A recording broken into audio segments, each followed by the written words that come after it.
Okay. Hey, I've got Phoebe on board already. That's good. Phoebe, it's just you and me. Nope, it's Christy. I've got Christy and Phoebe so far.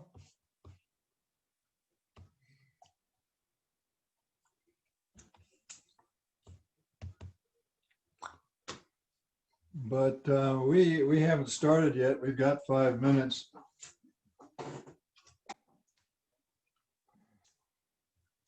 But if you have a question for me, I'll try to answer it.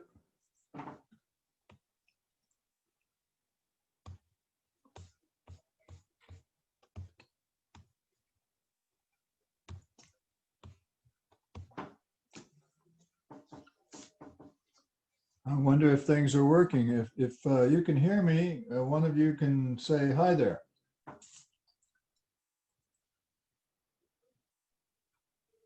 Earth calling Phoebe or Christy, either one of you say hi.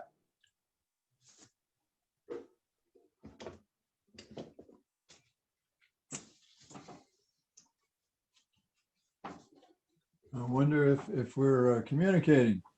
Can you say hello, Phoebe or Christy? Push unmute and say hello.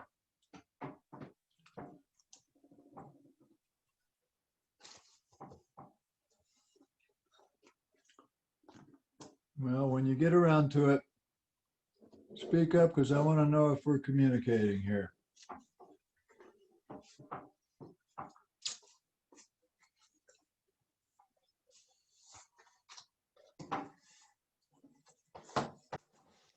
Hello, can you hear me? Hello. Hey, there's Oh, some. there we go. My mic Hello. was messing up. Hello. We're live. It's working. Great. I actually had a question before we get started. Sure. Do you drop a lab or is that another class that I'm mixing up with? If we have 11 labs, which I think we do, we'll drop a lab.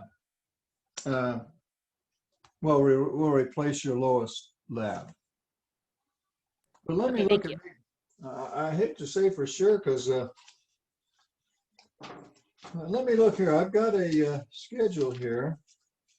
See, you know what? We've done 4 labs already. Did you know that? We've done 4 labs, and we're going to do another one Thursday night. In fact, I put that lab on in content. You can pull up content. We got Daniel with us. Good deal. Yeah, I count 11 labs in the syllabus. Okay, I was going to count them, but you did it for me. So yeah, the answer is yes.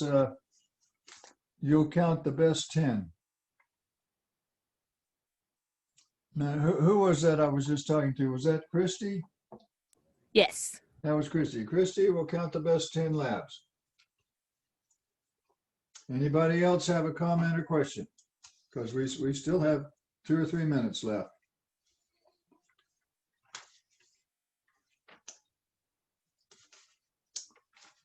I guess I'll tell you now that I won't be in lab on Thursday. Well, if you miss one lab, I don't think it's the end of the world. If we have 11 labs, it'll be okay, don't you think?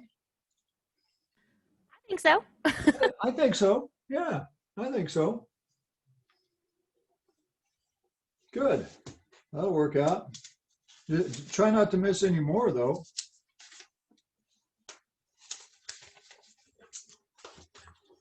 Well, anything else from anybody? Okay, well, let's hit some of the highlights of this chapter. We do a chapter a night here. We have 3 hours, so we'll cover this chapter 9. The name of the chapter is Current and Resistance. We already know a little bit about both of those, but we're going to know some more here. So let me hit some of the ideas. First of all, current.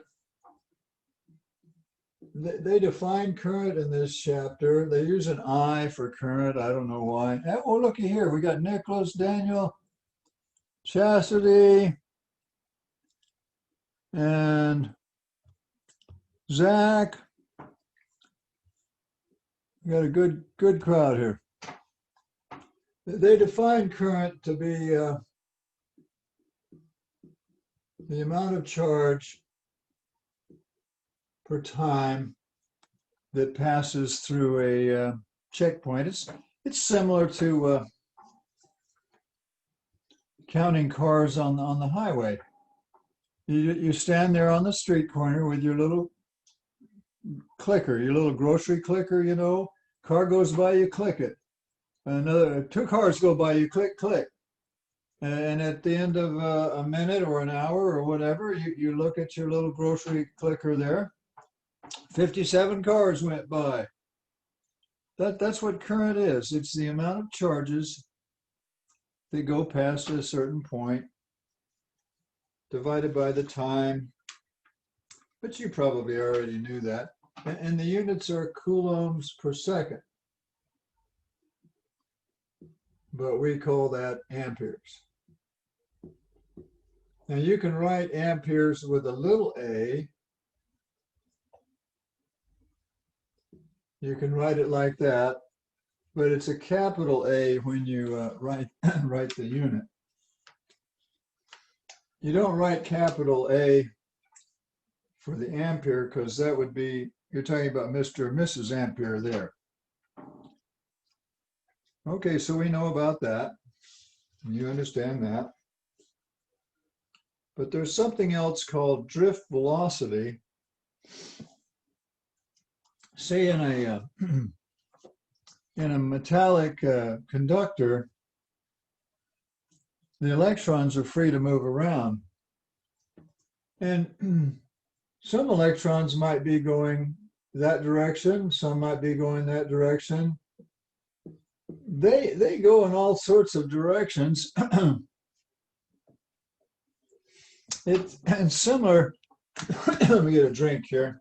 It's similar to bees. If you've ever been around a beehive, they're just flying and buzzing around in all directions. That's what the electrons are doing in a conductor. Now, if you take a jar of honey and dump it on a fence post, you'll notice something about the bees. There might still be some bees going that way, but most of the bees, they can smell that honey. Most of the bees are going to head towards the honey. And electrons in a metal are the same way. It's just that they don't go to honey, they go to a positive, and they're repelled by the negative. And the majority of them, they call it the drift velocity. See, when I get on the phone and I say hello to one of my relatives in California, the charges in my phone don't travel along a telephone wire all the way to California. In fact, they don't go very, very fast at all. They have a drift velocity. Yeah, they're traveling under the influence of these charges here, but really very slow. What travels is the wave. It's the electric field wave. See, electric field has a wave like that, and it travels close to the speed of light. Of course, nowadays they have fiber optics and relay stations with microwave. So part of the time when I talk to my relatives in California, there's a wave on actual telephone wires, but part of the time it's going through the air. It's going through microwaves through the air. And of course, nowadays they've got satellite downlinks. So you're sending a signal to a satellite and that's beaming it back down. But there's a formula for drift velocity and it goes like this.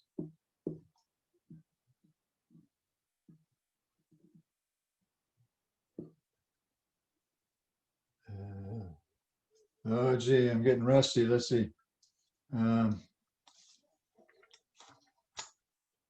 Getting rusty.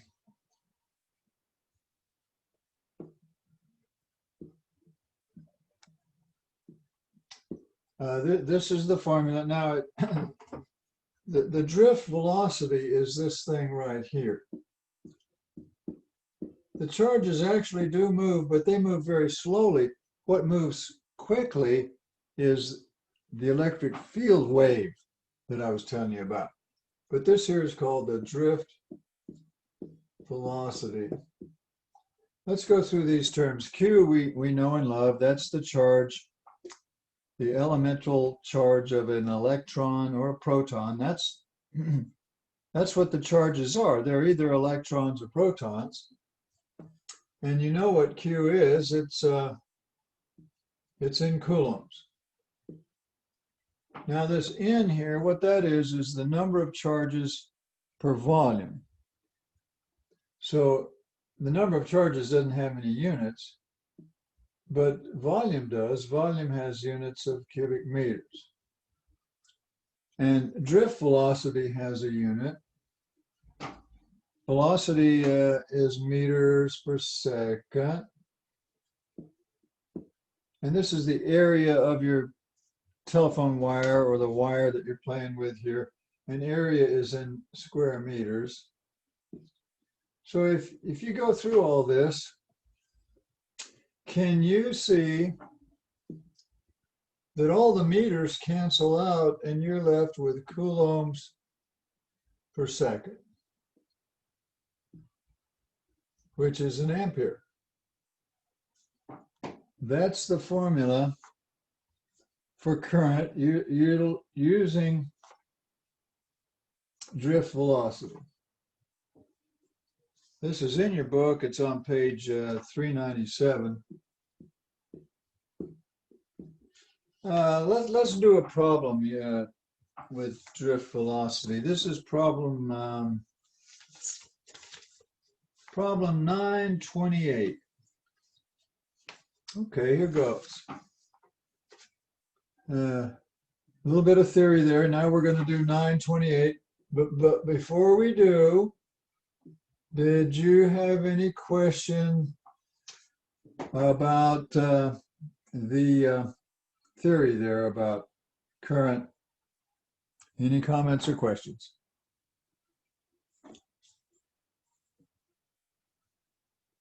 Okay, well here, let me erase that because I'm going to need the space here. And we're going to do problem 928 now. Let me shop around and find it here. Okay, 928.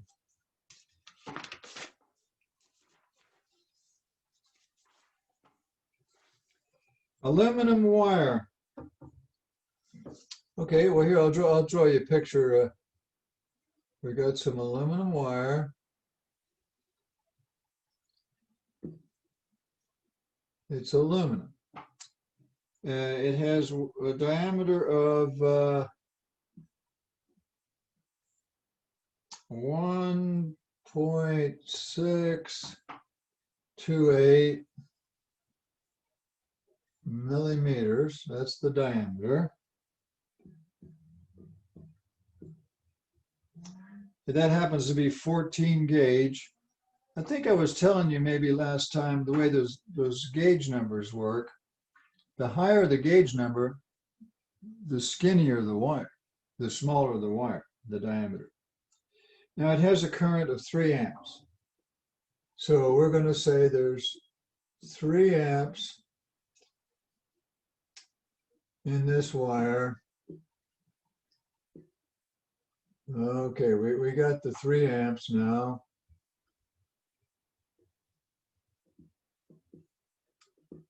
It's an aluminum wire. We have 3 amps in it. And they want to know the charge density in the wire. Remember that formula I had a minute ago where we said the current is equal to N Q N V sub D A, I think that's what I wrote. They want to know this N. Maybe we'll put a little mystery cloud around it. Okay, we're going to find that N for them. Our goal is to find this drift velocity. But we're going to start with Avogadro's number. Now, you guys know Avogadro's number. It's 6.02 times 10 to the 23rd atoms per mole. Each atom, if you read the problem, contributes 1 electron. I think. Let me read this.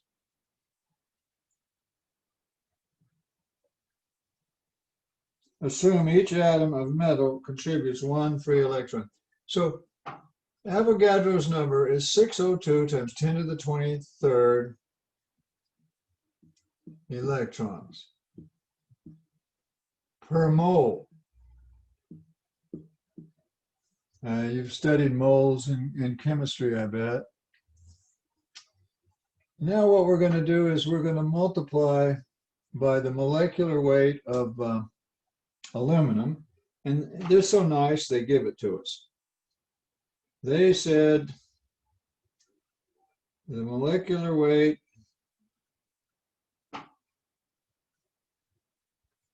I take that back, they didn't give it to us.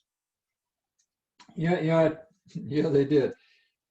The proper term is the molecular mass. It's often people call it the molecular weight, but it's really the molecular mass. And for aluminum, it's every mole has 26.98, 98 grams. The G stands for gram. That's the molecular mass of aluminum. You're familiar with that stuff. See, for oxygen, the molecular mass of oxygen is 32 grams per mole. The molecular weight for carbon is 12 grams per mole. Unless you're carbon-14, a rare isotope of carbon, then it's 14 grams per mole. You know what I'm talking about. It's in the periodic table. Let me find this periodic table and show you what I'm talking about here. It's a chemistry thing. I know you guys have seen the periodic table. Well, if you look up aluminum, it's 26.98. I'm looking at it. I can see it. Aluminum is right about there where my thumb is wiggling. And it says 26.98. And carbon says 12.01. It's really not 12. It's 1201. You know why it has that 01? Because there's a little bit of carbon-14 in carbon. And it's, of course, it's heavier than 14 is bigger than 12. So that's how come it's 1201. Back when I was in school, many years ago, the periodic table was based on oxygen 16. See, if you look up at oxygen, it says 16. But nowadays, it's based on carbon 12. Is that right, or did I say that backwards? Never mind, we don't care. Right, and we're not in chemistry. All right, now let's see, where are we now? We're trying to find the number of charges per volume is what we're trying to do. And we're getting there slowly. Now what we're going to do is we're going to multiply by the density of aluminum, and it is, they give it to us. Isn't that nice? It says here, density of aluminum is 2.7 grams per mole. Now let's see what we got so far. The moles are going to cancel, the grams are going to cancel. Now wait a minute. No, this is wrong. The density of aluminum is 2.7 grams per cubic meter. There, that's better. No, that's still wrong. It's 2.7 grams per cubic centimeter. That's given in the problem. We don't want centimeters, we want meters. So what I'm going to do is, I know 100 centimeters is equal to a meter, and if I cube that, see, I can get rid of the cubic centimeters, I can get rid of the grams, I can get rid of the moles, and I'll have electrons per cubic meter. I'll go through that again if anybody wants me to. But what I want you to do right now is I want you to find N, the number of charges per volume. I'll be quiet for 1 minute. Get your calculators out. Solve that value for N for me, please.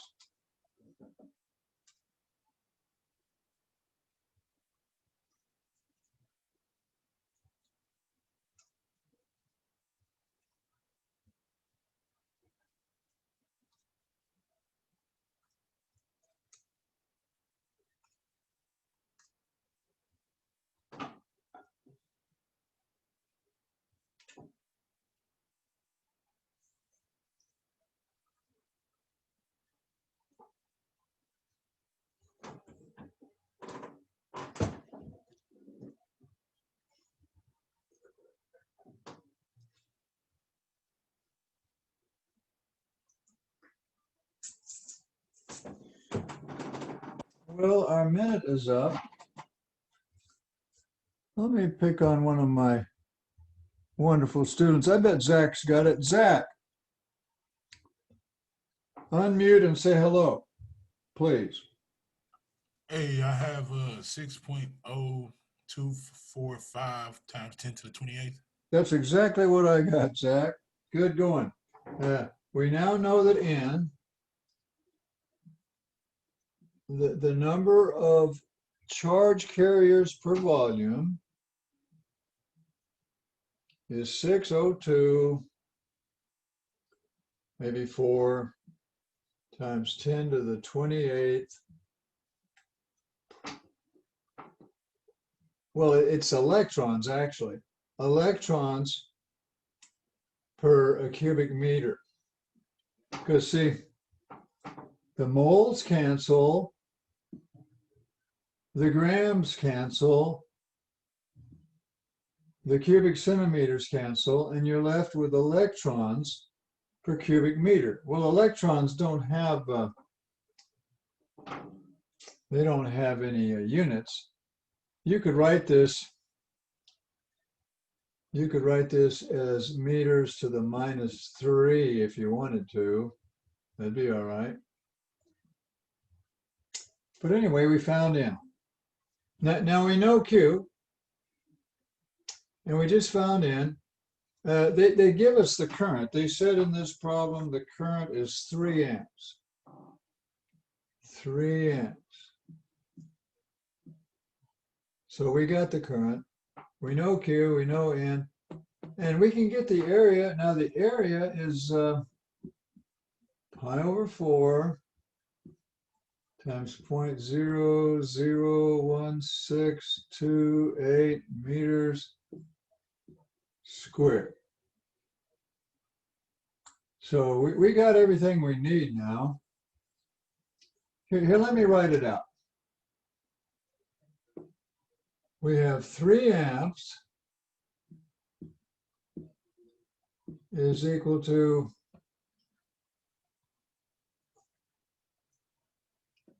the charge on an electron, well, I happen to know it's 1.602 times 10 to the minus 19 coulombs.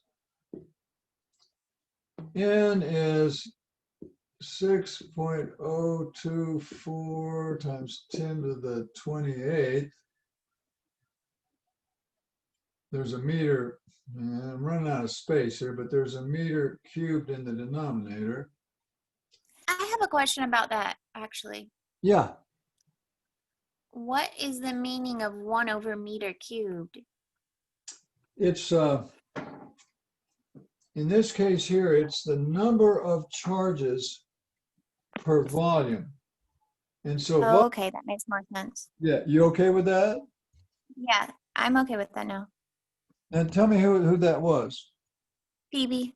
Phoebe, thank you for asking, Phoebe. Okay, now let's see. Oh yeah, here's our drift velocity we're trying to find. And the area, oh gee, I'm running out of space here, but I can squeeze it in. Pi over 4.001628. But see, you have to square that. Okay, now here's our equation. It's a little bit ugly, but we can do this. I want you to solve for the drift velocity. Plug all that stuff in. I'll give you a minute and a half. On your mark, get set, go.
Well, that might be enough time for some of you.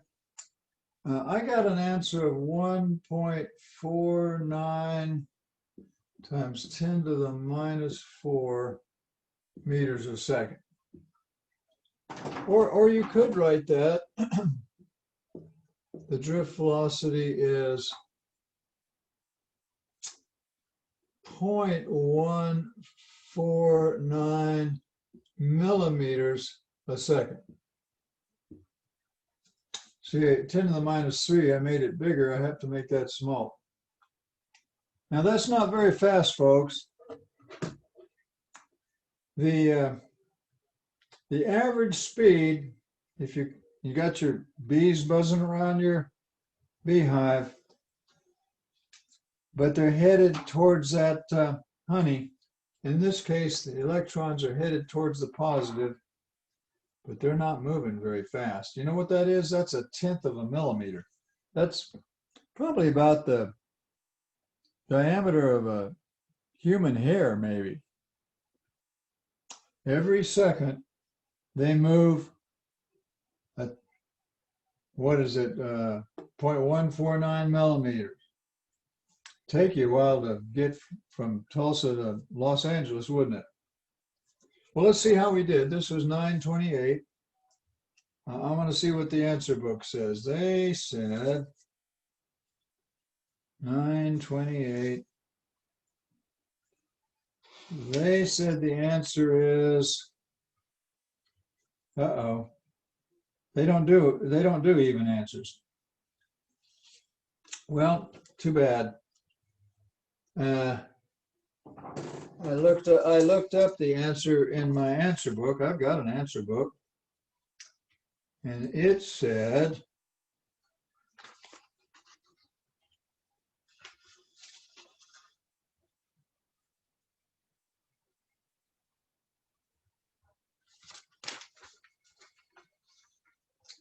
Well, it said the same thing. We did great. Yeah, we did good. Now they wanted us to do something else. We found the charge density. They call this the charge density. That's the name of it. The charge density. We found that. And we found the drift velocity. This thing here they call the drift velocity. We found that. And then they wanted to know what the drift velocity would be if they used copper instead of aluminum. Well, if they used copper, I get the feeling that maybe this charge density would be different with copper. I mean, Avogadro's number won't be different. But see, the molecular weight or the molecular mass of copper is different. You'd have to change that number. You'd have to look it up for copper. I think copper is heavier than aluminum. See, aluminum's 26. But what's copper? Copper is 63.5. Man, it's a lot heavier than aluminum, isn't it? But I Copper think is it, 63.5. Go ahead. I think it would contribute more electrons per atom. They said assume that each atom contributes one free electron. But we know in chemistry that copper has a possibility of 2 free electrons, but I'm just going by the book here. They said assume one atom of each metal contributes 1 free electron. But you'd have to change this number here to the 65, whatever it is. And you know what? This density is different for copper. It says here copper is 8.96 grams per cubic centimeter. So you'd have to change those 2 numbers there, and you'd get a different answer. But we don't have to do that. Well, I guess we could. Just don't have the room to do it. But if you're happy, if you understand that, we'll go on. But the point I wanted to make is they don't move very fast, folks. Here, let me show you how fast those electrons move. Now you can see me here. Well, you can see I'm holding my book here. Are you ready? On your mark, get set, go.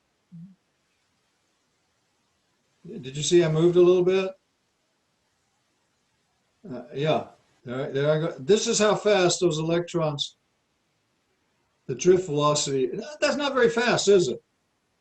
But I am making some progress. Look, I'm moving. Yeah. Not very fast. What is it, 1/10 of a millimeter a second, something like that? I think I move faster than that. But it's not the electrons themselves that move. It's the electric field wave that moves, that provides the communication. Here, we'll put in the, let's put in the copper.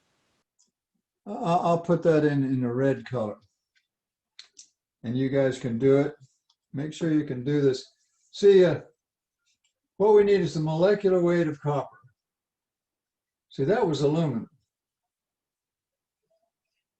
But copper is, they were so nice they gave it to us, it's 63.5. 63.5 grams. This is the density, and the density of copper is not 2.7. It is, density of copper is 8.96.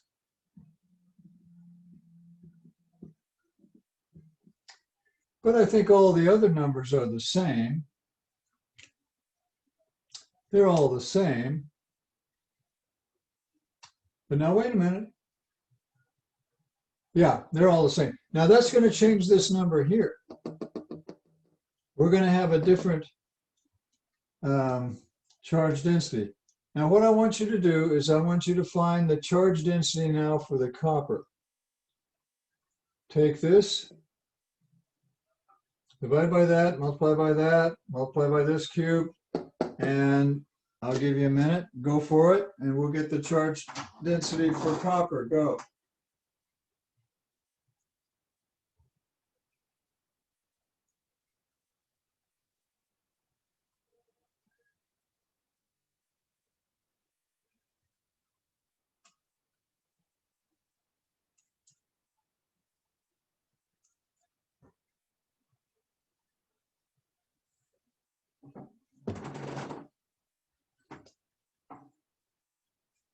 Okay, I got the charge density for copper. It's not the 602 business. That was what aluminum had for its charge density. I'm getting 8.494 times 10 to the 28th. And if you got that, I want to hear an uh-huh. Uh-huh. Yeah, I got There's one. There's one. Good deal. Okay, now we're going to plug that in. See, now Q is the same. The charge on an electron is still 1.602 times 10 to the minus 19. I don't care if you're copper or aluminum. It hasn't changed any. What's changed is the 8.494. That's different. It's 8.494 times 10 to the 28th. There's your drift velocity. We haven't changed the diameter any. It's still the same wire, only it's copper this time. And we're going to find the drift velocity for the copper. And I have the answer. I looked up the answer in the answer book. And so I'll give you a minute. Go for it. We have a lovely equation now. All we've changed is this here, the charge density, and we're going to find the drift velocity in our copper wire. Go for it. Is it 1.059 times 10 to the negative fourth? It might be. I haven't done it yet. Who am I talking to? Jacob? Okay, Jacob, hang on. I'll have it here in just a minute. Alrighty. You're just ahead of me, that's all. Well, you led me here, so. Good going, Jacob. If that's the right number. Well, I'm going to tell you what I get here now. Just one tiny minute. Okay, I'm getting 1.059. What did you say? 1.059 times 10 to the negative fourth? That's exactly what I got. The drift velocity, now we're talking copper now. Copper is Cu. Is, well, I'll write it in millimeters per second. So you'd go 0.1059 millimeters per second. Whereas the aluminum is 0.149 millimeters per second. Copper is a little slower. How about that? And is that the answer that I got when I did it before? I don't know. Let me look and see. I'm getting that wrong every time. Whenever we're looking for the drift velocity. Uh-huh. So my question is, at the very, very end of the equation, when it's pi over 4 times 0.001628 squared. You have to multiply the 3 times the 4, and you have to divide the 3 by the pi, and then you have to divide the 3 by the 0.001628 squared. It's an algebra thing. Yeah, what I've been doing is I've been punching in the entire right side and dividing it by 3, and it's still not. That's not what you do. No, 3 divided by the entire right side. Yeah, you're doing it upside down. Now, who am I talking to? Christy. Christy. Christy, I think you're doing it upside down. You want to take the 3 and divide by the entire right-hand side. Yeah, that's what I'm doing. Oh, yeah, it is? Hmm.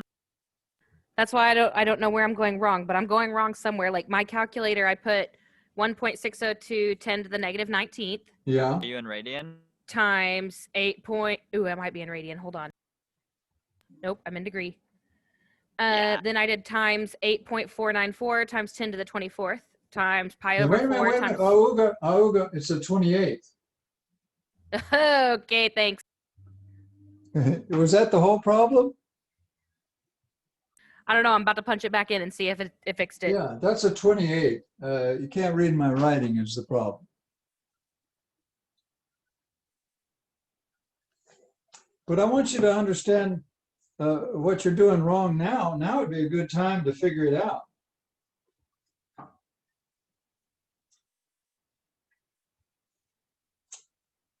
So there you have drift velocity, and we'll wait and see if Christy is okay with us. I'm still getting something entirely different. Okay, well, Christy, I'm going to do it. Now, here's what I'm going to do. I'm going to take 3, and I'm going to divide by 1.602 e to the minus 19. Okay, and then I'm going to divide that by 8.494 e to the 28. I just figured it out. I made a really stupid mistake, But you found it. but I found it. That's the secret. Hey, we all make mistakes. It's just if we can just find them. That's the trick. Okay, well let's move on. That was a lot of fun, and we talked about drift velocity. Let's hit you with a little more theory now. I'm going to erase all this. We're going to give you a little bit more wonderful theory here. Really, this chapter, this is probably the most important equation in the chapter, and we'll get to that in a minute. That has a name, by the way. It's called Ohm's law for resistors. But what I'm going to give you right now is what they call a generalized Ohm's law. And this law here works for resistors. It works for radar. It works for neon signs.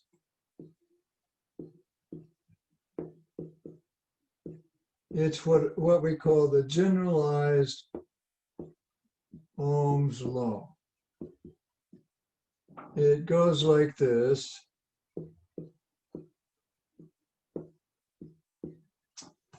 If you have a person named Joe in your class, you need to give that person the responsibility for remembering this equation. But we need to know what all these represent. Unfortunately, this sigma does not represent what we've learned before. Before it was surface charge density in coulombs per square meter. This is called conductivity. Conductivity. It's got really weird units. It's 1/ohm meters. But you do know what E is. That's our old friend electric field. And that has units of newtons per coulomb. Or you could say we've learned that that's also equal to volts per meter. They're equal. But this thing here is called current density, is its name. And what it is it's the current divided by the cross-sectional area of your wire. That's what this J thing is. It's got a name. It's called current density.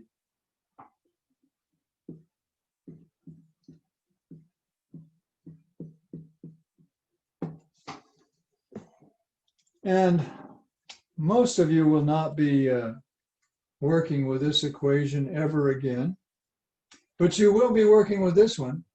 And this one is derived from that equation. This is Ohm's law for resistors. And I'll show you how you can get from here to here in a minute. And that one is very important, but it only works for resistors. It doesn't work for other things like radar, for instance.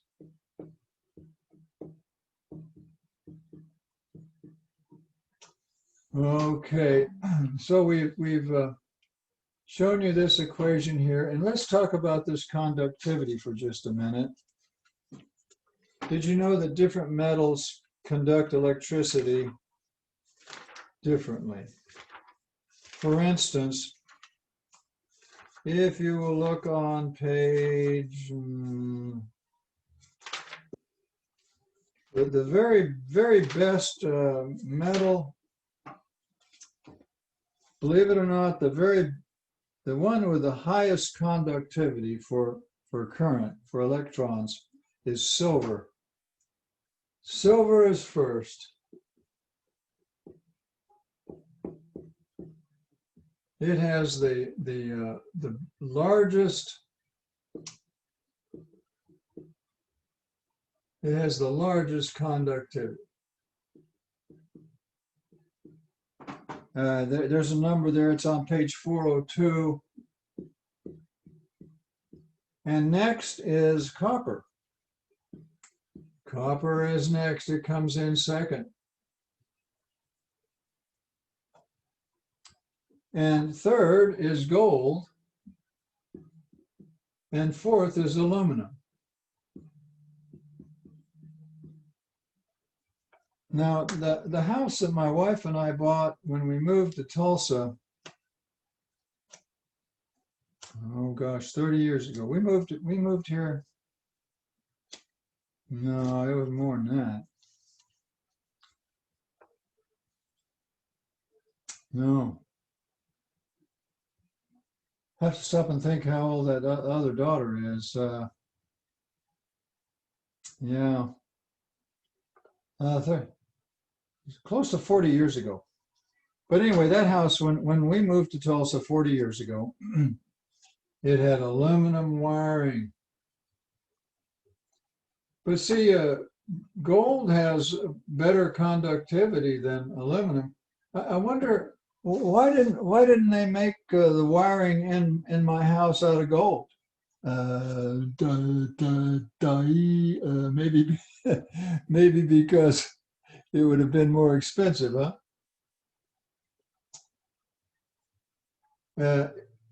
You know what? They don't do houses with aluminum wiring anymore. There was a problem. And the houses are now all wired with copper, but they're certainly not wired with silver. Why don't they wire the houses with silver? It's got better conductivity. Back to too dang expensive. Can't wire a house with silver wiring. But copper does fine. It doesn't have the problems that aluminum had. But they didn't know any better, and that's what they wired that house with, aluminum. They got a lot of houses in Tulsa with aluminum wiring. And a lot of them got rewired with copper. Well, that's conductivity, and different metals have different conductivity. Now, the reverse of that, or the inverse of that, is resistivity. Resistivity, that's a symbol rho. Now, we've used rho for other things, and it's confusing. I guess there's only, 23 Greek letters, and they ran out, so they keep using them over and over. But resistivity is the inverse of conductivity. and it has units of ohm meters. But let me go through the units on this so that you can see that these units work. And then we'll talk about resistivity. But it's just backwards. The resistivity of silver is the smallest. And next is copper. And they get bigger as you go down the list. This is on page 402. You can see those values on 402. But let's look at these units for just a minute. And then we'll work a problem using this wonderful new theory that we've just talked about. Remember now, this is the generalized Ohm's law. And this is in units of amps per square meter. That's the units for what they call current density. This has weird units. They're 1 over ohm meters. And this is electric field. That's newtons per coulomb. Maybe we'd be happier with volts per meter. Probably. Now we're going to show you here shortly that a volt divided by an ohm is equal to an amp. So this is equal to an amp divided by square meters. Hey, that worked pretty good. Amps per square meters equals amps per square meters. And we'll show you why that, what was I going to say? I had a senior moment there. But anyway, the units work on this equation. And I was going to show you how you can get from this equation, the generalized Ohm's law, to this Ohm's law for resistors. Let me show you that. Okay. Make a little room here. Now you know what this is. This is current divided by area. And this is 1 over rho. We just talked about conductivity is the inverse of resistivity. And this is volts per meter.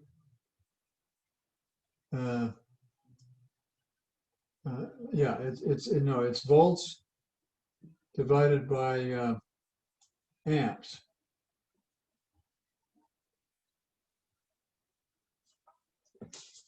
Okay.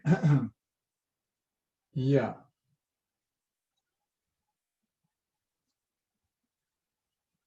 No, that's not right. No. Electric field is volts divided by length. Do you remember the volts is equal to ED? Remember I had a guy named Ed in my class.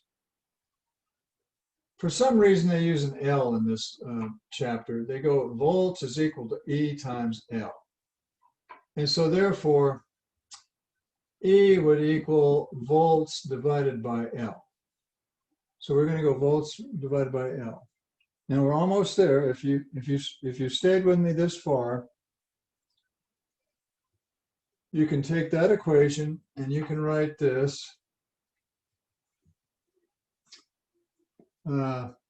V equals rho L I over A. Can you get from this equation here to this equation here? Can you make it? Yes, sir. Yay, good going. Now we're going to call this a special name. We're going to call that resistance.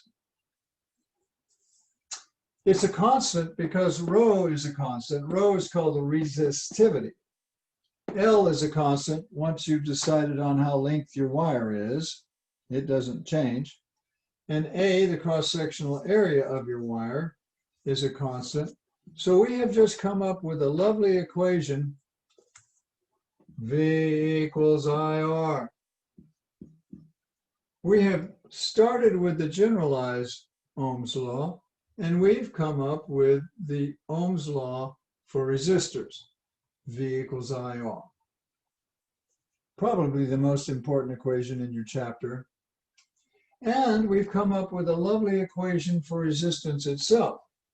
Let me give you that, and then we'll work a problem. Namely, resistance is equal to rho L over A. It's equal to the resistivity times the length of your wire divided by the cross-sectional area. Okay, now let's work a problem. The problem I had in mind was 937. We're going to do problem 937. Okay. I just need some room to work it, so let me make some room here.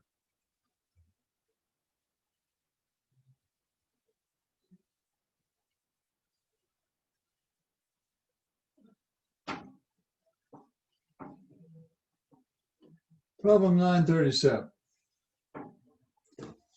Help me find it.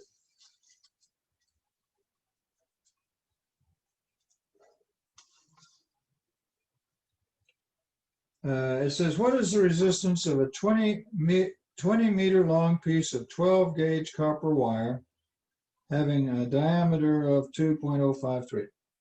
Okay, well, let me write down the facts here. The length of the wire is 20 meters long. Okay.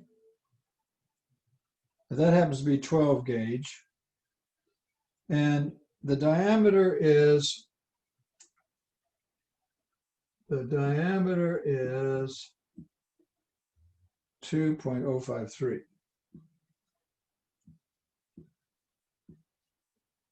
millimeters. Okay. Now they said it's copper. They said this is a copper wire, 20 meters long. So we're going to look up the resistivity of copper. So flip your pages back there. I had that. Was it 402? Is that what it was? Yeah. On page 402, copper has a resistivity of 1.68 10 to the minus 8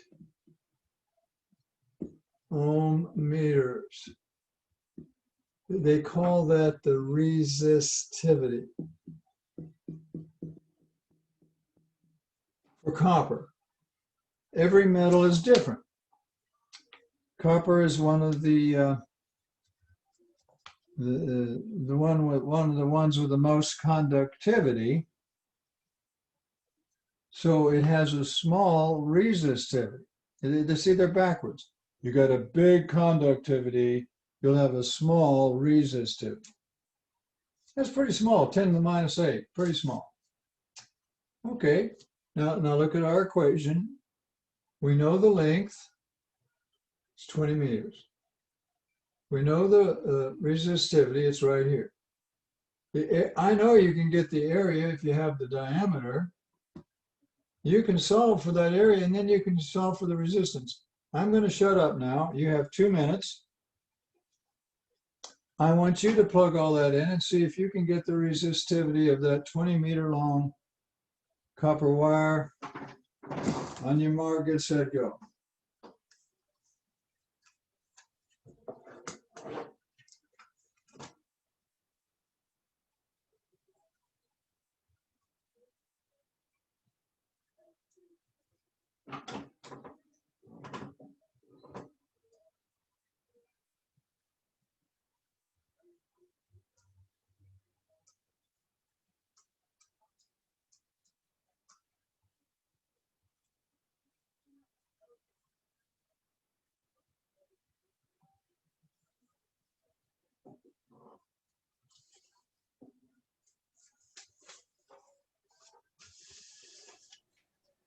This is a little bit unrelated, but earlier, whenever I was looking up the resistivity for copper, Yeah, it said 1.72 times 10 to the negative 8th. I guess that's wrong. I might have goofed up here. Just a minute now. Who am I talking to? Christy. Christy, appreciate your help, Christy. Just let me look and see here. Copper resistivity 1.68, 10 to the minus 8. No, I got it right. What did you say it was? I put down 1.72. I did the homework earlier and it involved copper, and that was when I looked it up. So I don't know if what I looked up was wrong or what, but Well, according to the table on page 402, I don't know where you got your value, but this says 1.68 on page 402. Where did you get your value, Christy? I Googled it. Oh, really? And it said 1.72? Yeah, it said 1.72 times 10 to the negative 8th. Well, there's different alloys of copper, just like there's different alloys of aluminum. I don't know. I'd hate to say that they were wrong. I wouldn't be surprised. Well, it's still pretty dang close. With 1.68, 1.72, there's not much difference, is there? That's pretty close. Did you say 1.72? Yeah. Well, that's pretty close to 1.68, isn't it? So you're going to get an answer very close. I'm just going by the table they gave us in the book. But we're okay, aren't we, Christy? Yes. Yeah, good. Hey, well, I did this. What did you get? Did you get a resistance? Did you do this, Christy? Yeah, I did. What'd you get? I got 0.208. Well, that's way off. There's something bad happened other than that.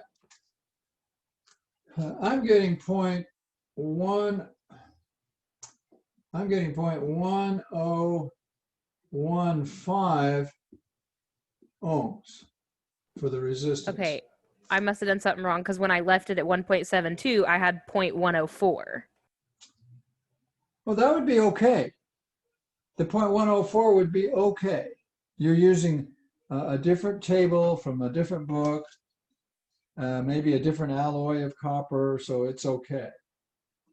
That's not much different. 101, 104, we're not going to obsess. But what you just said a little while ago, 0.2 or something like that, that did not make me happy. How about this? If anybody got that, I want to hear an uh-huh. I didn't hear any uh-huhs. How are you getting that A? Well, we're not solving for A, we're solving for the resistance. Mm, Oh, the A. Well, what I did was I went pi over 4, 0.002053 squared.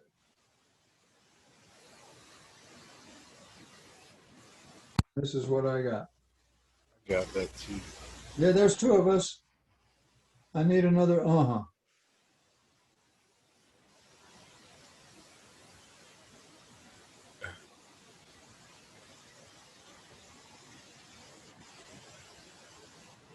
I'm feeling really dense, but why is it pi over 4? Oh, thank you for asking. Now, you know that the area of a circle is pi r squared. And you know that the radius is equal to the diameter over 2. So if you go pi diameter over 2 squared, you will get pi d squared, oh, ran out of room here, over 4. You'll have pi over 4 times the diameter squared, right? Yeah. Yeah. You know that area is pi r squared, right? Yeah, definitely. Yeah. See, but if you're given the diameter, this is not the radius. This is the diameter. The radius is half of the diameter. And when you square that, you'll get d squared over 4. You're not mixed up anymore, are you? Maybe you weren't Um, mixed. Well, oh, it's just a different way of doing it. Okay, yeah, that's fine. I You're just fine. took the diameter and got the radius, and then I went from there. So it makes sense. It's You fine. could do that. That's okay. There's nothing wrong with that. Nothing in the world wrong with that. Okay, well, let's let's give you a little bit more theory here. We're having a great time. We're going to do a little bit more theory now.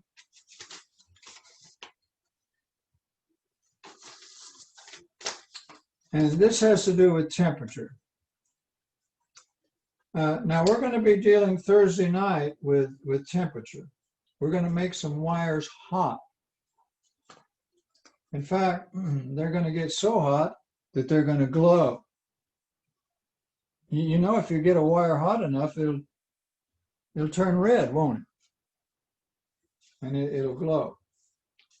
Okay, well, the equation for that is in this chapter. It's page, hang on just one tiny minute here.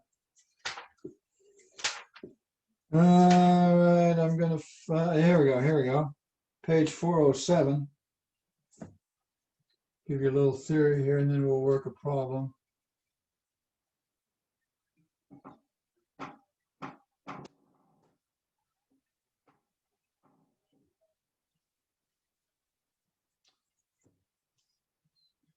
The way it works is resistance is equal to your cold resistance, and by that they mean at 20 degrees Celsius times, here's the equation. This is on page 407. And you'll be working with this equation Thursday night. We're going to get some wires so hot that they will glow. They are called light bulbs. They are called light bulbs. Where does the 20 Celsius go? 20 degrees. That's room temperature. It's the resistance at room temperature. See, when a light bulb is at room temperature, it does not glow. Let me convert that to Fahrenheit for you so you can feel more comfortable. The way you do that is you go like this. And that'll give you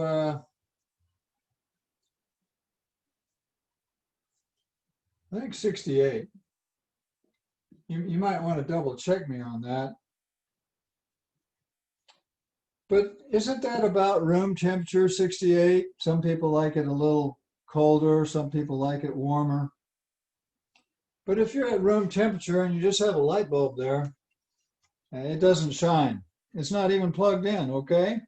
But you plug it in and you turn it on, and it gets red hot, and it starts to glow. Yeah, it starts to go, and it gets plenty hot. And here's the equation. Now this alpha has got a name. It's called the temperature coefficient of resistivity, I think. Let me see, I don't want to lie to you. And they have a table for it. Like, for instance, for copper. However, we're not going to be doing copper. We're going to be doing tungsten on Thursday night.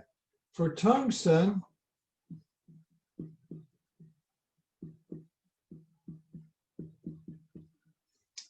for tungsten, alpha is 0.0045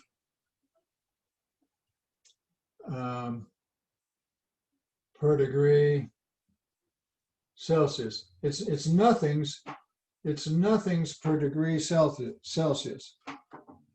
That's what tungsten is. So let's suppose you had a resistance at room temperature of 300 ohms, and you heated it up to make it a lot hotter. Why don't you up the temperature to I don't know, or just make up something. So suppose you make it 500 degrees hotter. That's the change in temperature. So we're going to solve this. The new resistance will be the 300 ohms times 1 plus 0.0045 per degree Celsius times 500 degrees Celsius.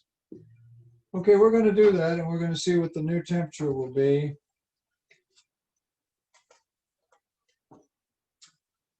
Basically, we have a tungsten light bulb that has a tungsten filament, and the light bulb has 300 ohms at room temperature.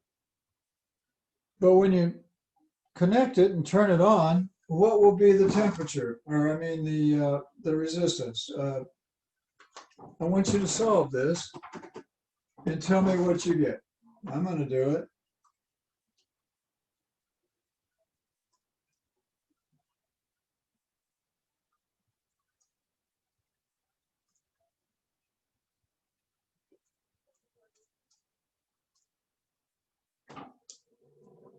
Well, I got an answer. I don't know if it's right or not. Let me do it again.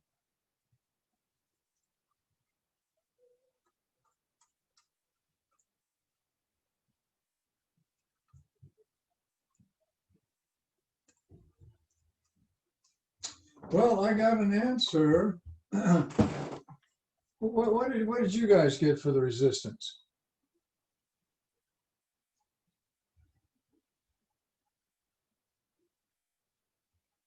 I can wait. I got I'm in no hurry. 975. How much? 975. That's what I got. I got 975 ohms. Hey, you know what? The resistance went up, didn't it? Why when you make a wire, tungsten's just a metal like copper or silver. When you make it hot, why would the resistance go up? Anybody want to explain that? Why would the resistance go up? Maybe just less conductivity with heat.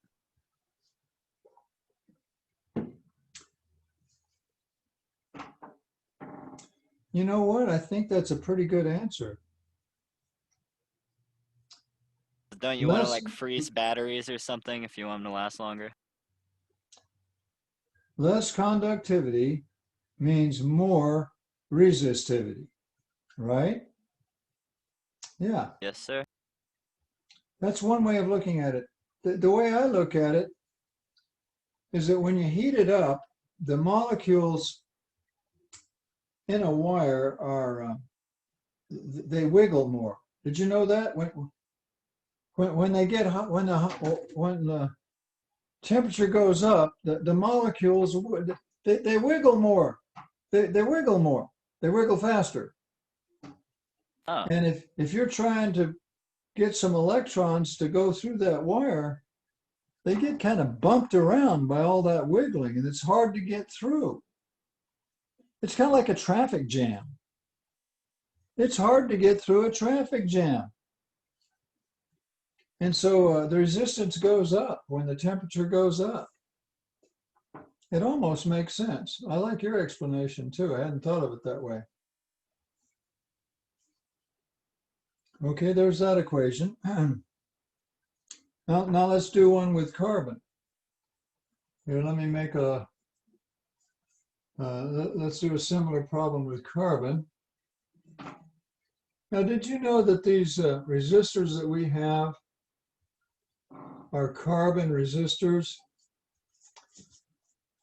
If you take one and you break it in half or saw it in two, there's carbon in there. Well, the alpha for carbon is,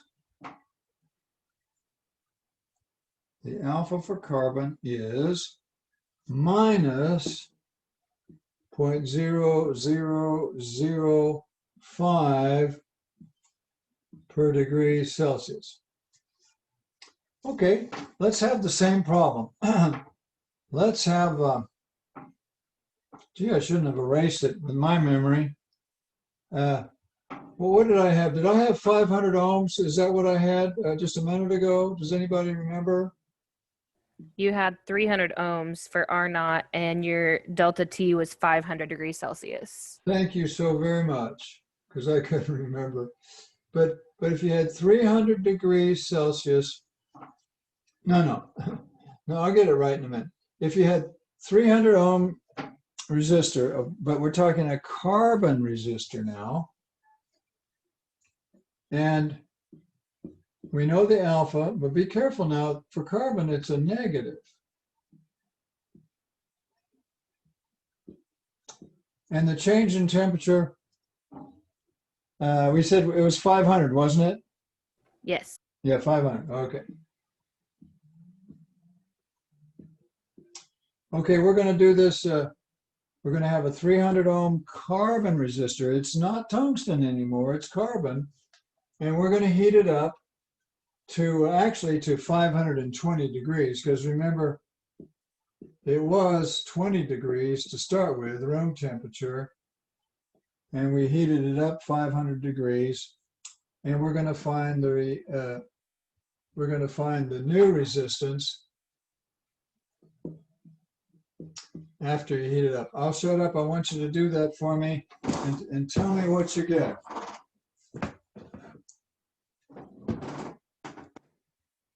I keep bouncing around on this table here. Okay, we can do this.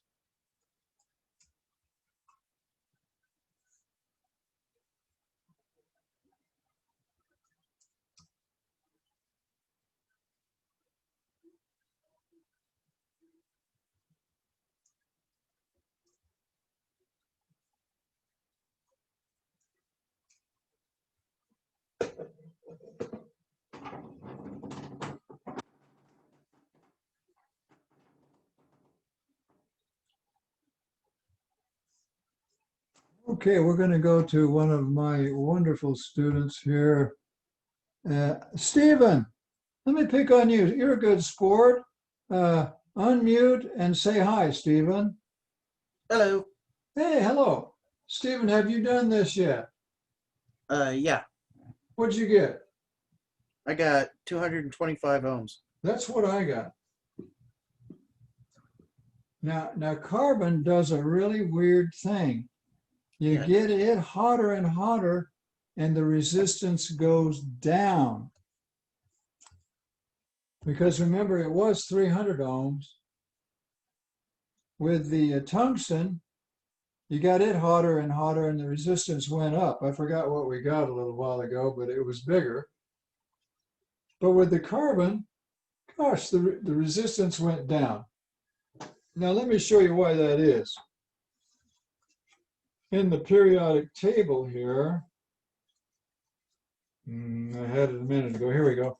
You guys all know the periodic table.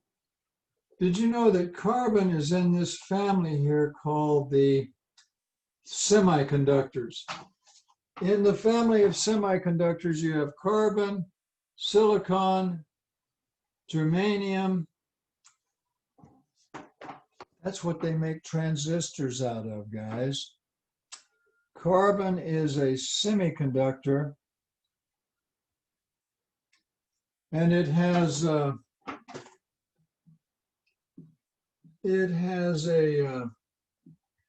difficult for me to draw this, but this will give you the idea here. It has a structure like this, and the electrons, they're all spoken for. It's kind of like you go to a party and there's no stag line. It's everybody's paired up. There's no loose electrons in that carbon lattice. Like this is like graphite. Now, of course, diamond is also a carbon compound, but it has an entirely different structure. Graphite is more flat, and they slide. Graphite slides real good, and it's used as a lubricant. But it's hard to get one of these electrons loose, kind of like it's easy with tungsten. The electrons are swarming around like bees around a beehive. But in carbon, they're all locked in. But you can move them a little bit. With a little effort, you can make the electron here pop over into this one. But to do that, that one's got to pop over into that one, and that one's got to pop over into that one. That's how semiconductors conduct current. Current is really conducted by what they call holes.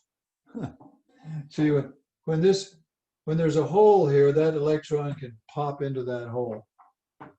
Anyway, it's entirely different, and you're going to be working Thursday night with some carbon resistors also, and the resistance goes down. How weird. Okay. Well, there's a lot of theory there. Now, what we're going to do is we're going to come back here, and we're going to talk about some other very important equations dealing with power. There's three of them, actually. There's this one here. There's this one here. And there's this one here.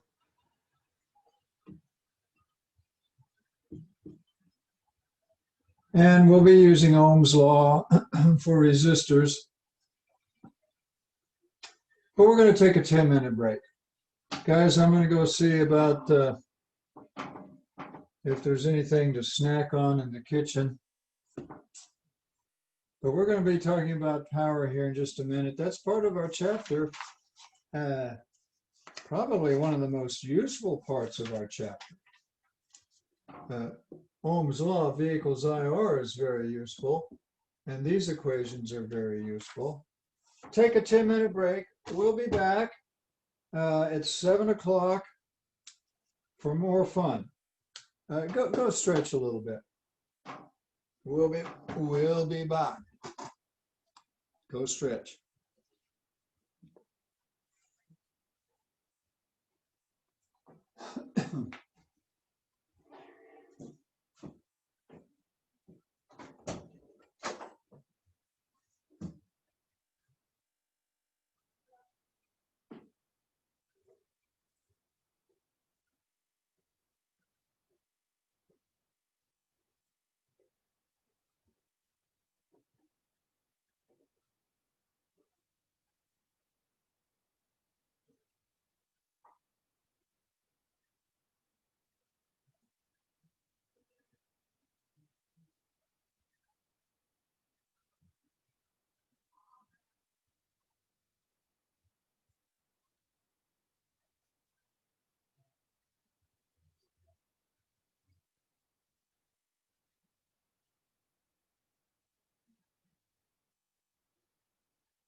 Well, it's just about that time.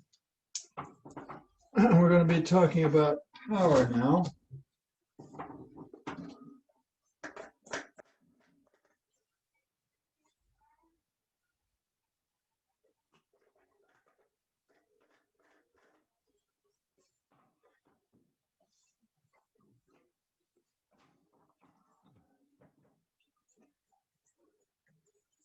Okay.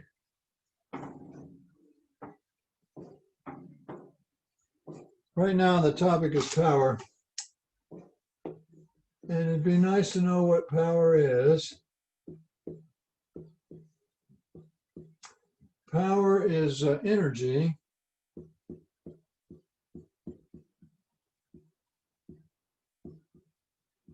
divided by time. It's in joules because energy is in joules and time is in seconds, so it's in joules per second. Now, I don't know if everybody's back yet or not. Let me look and see. Yeah, we got a good crowd back. Yeah. There's Jacob, Nicholas, Phoebe, Stephen, Zach, Chastity, Christy, Daniel. Wonderful group. But we have our own symbol for power. A watt is the same thing as a joule per second. Now I've got a lamp on over there in the corner. I'm not sure what I've got in there. Probably a 100 watt bulb. Let me go see. Let me go see if that's a 100 watt bulb. Just one tiny minute.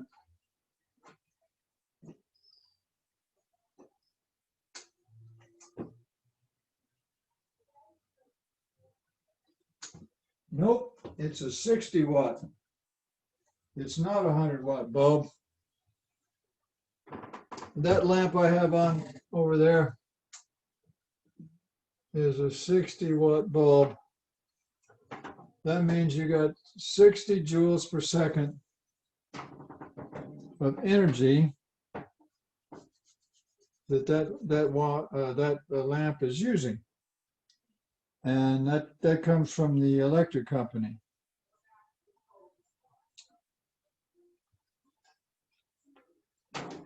And now see power,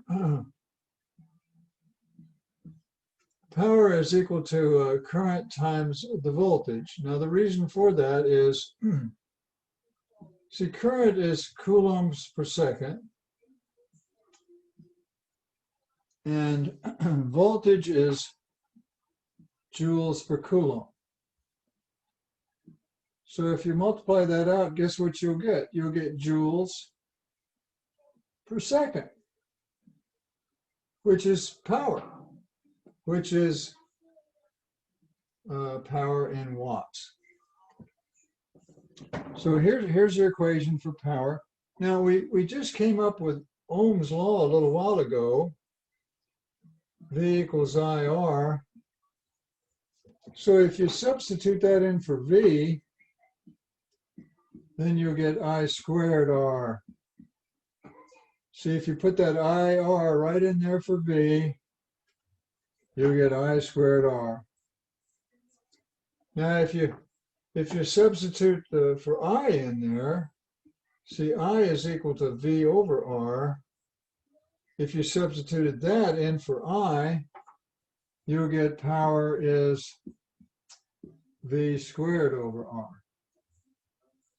So we have three equations for power. We have that one, this one, and that one.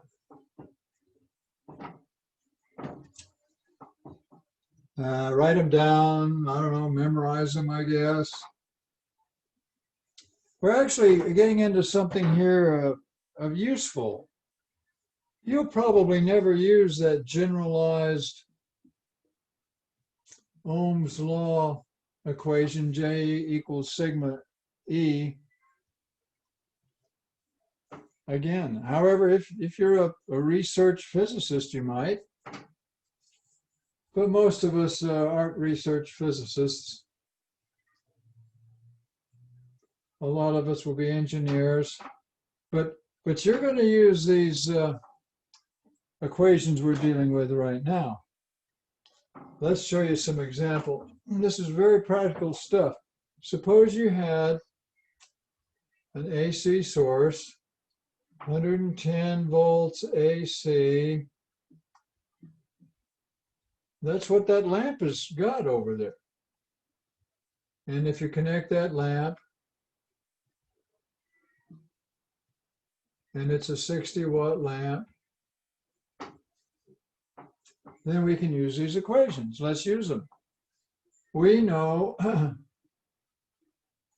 that the power is equal to I times V. We're going to memorize that. And if the power is 60 watts, I probably should put that in brackets. And the volts is 110 volts. We could solve for the current. I'm going to shut up for half a minute, and I want you to solve for the current. Go.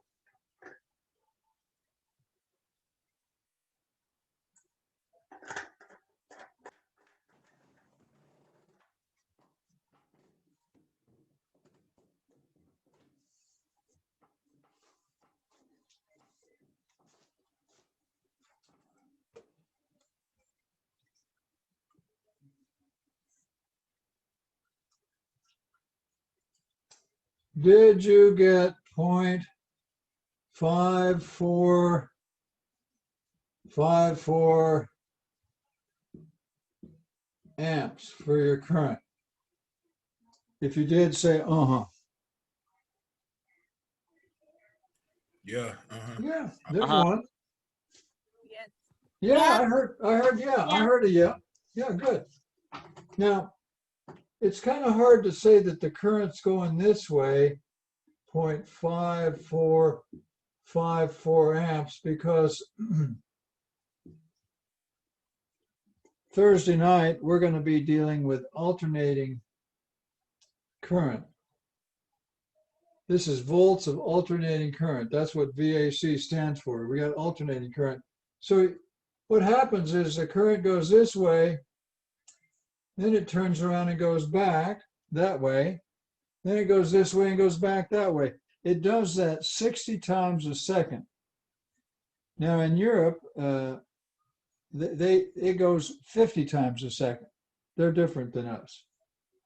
But here in the United States, the frequency is 60 times per second. It's alternating current, but nevertheless, that's the current. And look at here, if you got the current, we can get the resistance, because Ohm's law says V equals IR. We know the volts, we know the current, and we can get the resistance. Go ahead. I'll shut up for a half a minute. I want you to solve for the resistance. You know the volts, and you know the current. Solve for the resistance.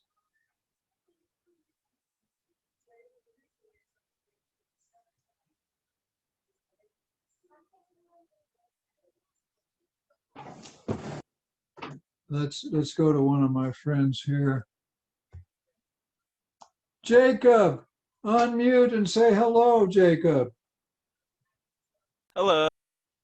Hey, Jacob, did you get the resistance yet? Maybe. To like 201.68. That's what I got. I got 201. I don't know. I guess you could round it off to 201.7 ohms. So you understand that, don't you, Jacob? Yeah. Now we can use those other equations to get the power. There's two other equations. Let's just show you that they work. One goes I squared R. I want you to take, this isn't just for Jacob, it's for everybody. If you took the current, the 0.5454 and squared it and multiplied it by 201.7, do that and see what you get. Go for it.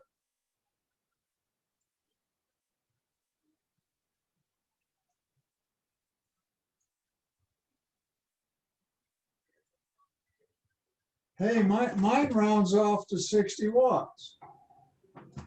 That equation worked pretty good because we know it's 60 watts. There's another equation.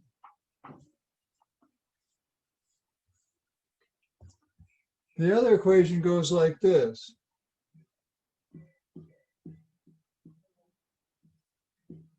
Let's see if that equation works. Well, now we know the volts are 110. Square that and divide through by 201.7 and tell me what you get.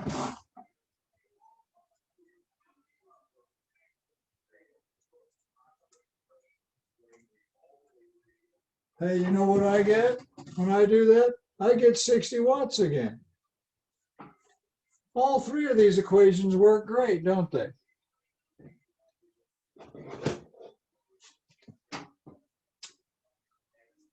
Any questions before we move on to something a little harder? Okay, if you're happy, we're gonna make it a little harder now.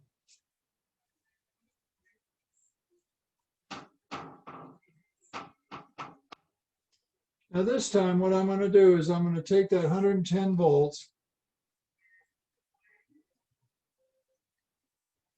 and we'll put that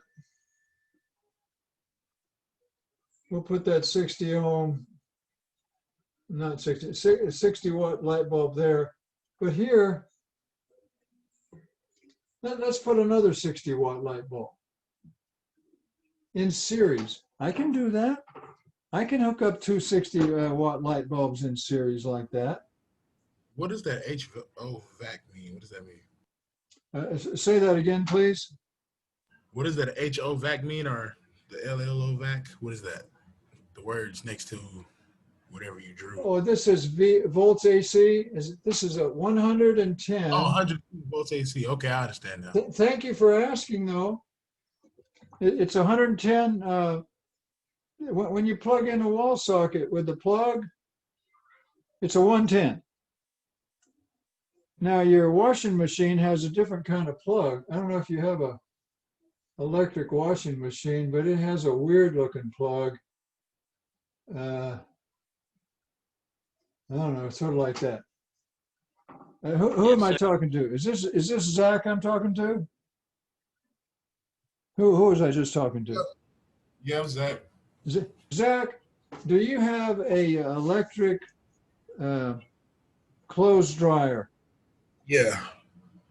Does it have a plug like that? Yeah, I got a couple of them. I had to change one out. Well, you know what that is? That's a 220. That's a 220 plug, Zach. Okay. Be careful with that. That's twice as much as a 110, isn't it?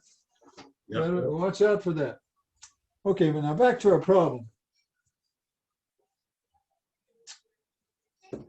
We got two resistors in series. Now, what did we say that was? Was it, I forget, was it 201.7? Is that what it was? I don't remember. Somebody that's taken Yes, sir. good. That's it, 201.7? Yes, sir.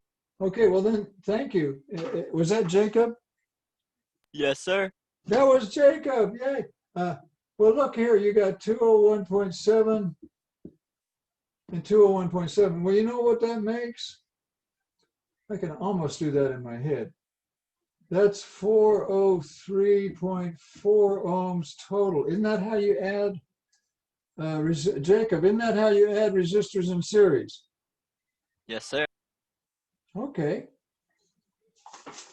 We have 403.4 ohms. Now I want you to find the current.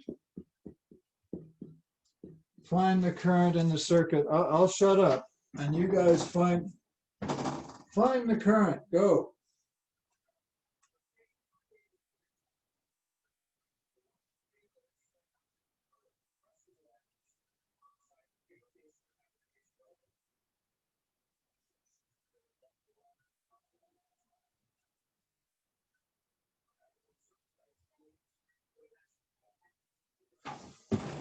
It's not going to be 0.5454 amps anymore, guys. That was when we did another problem. Jacob, do you have the current yet?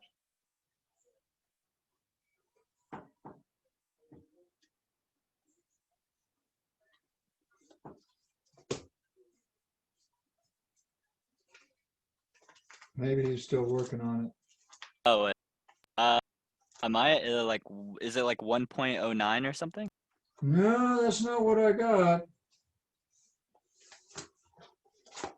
Here's what you got to do, Jacob. V equals IR. Very useful equation. It's called Ohm's law for resistors.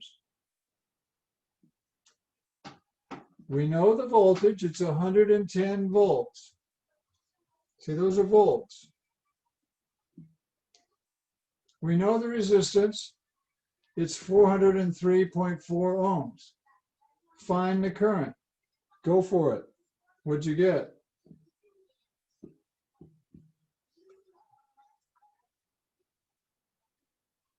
Like 0.27268?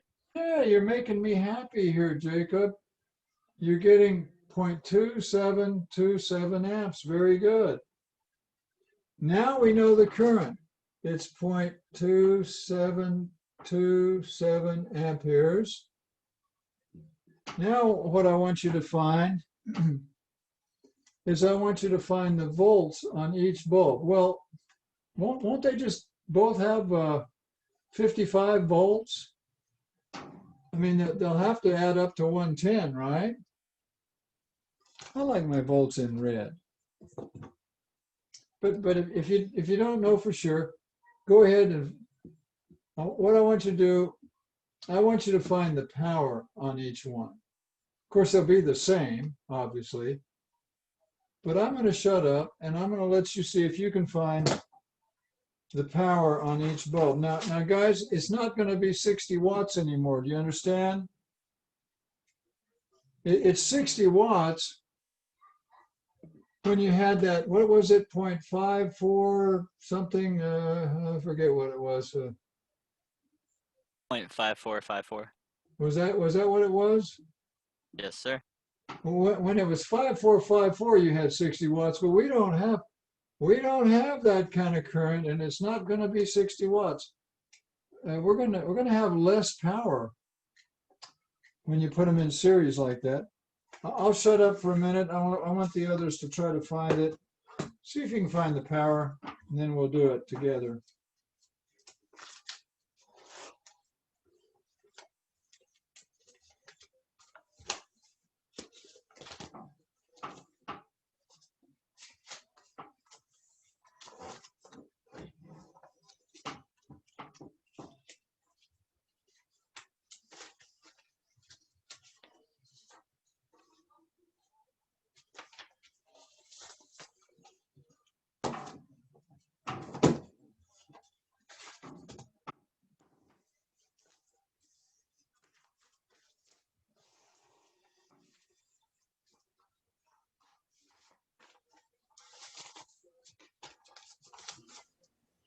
Do you use the 201 for the ohms, or do I use 403?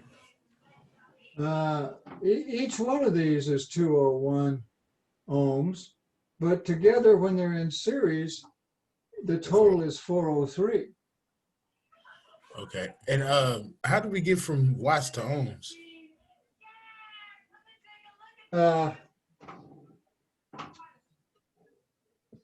We did that earlier when we had a 110 and we connected it directly to, we had 110 volts and we connected it directly to a 60 watt bulb, and a 60 watt bulb connected to 110 volts has 201.7 ohms. Did that answer your question? Yeah, I was just trying to figure out how we got 201.7 though. I mean, I understand that came to. The way we did it was we got the current.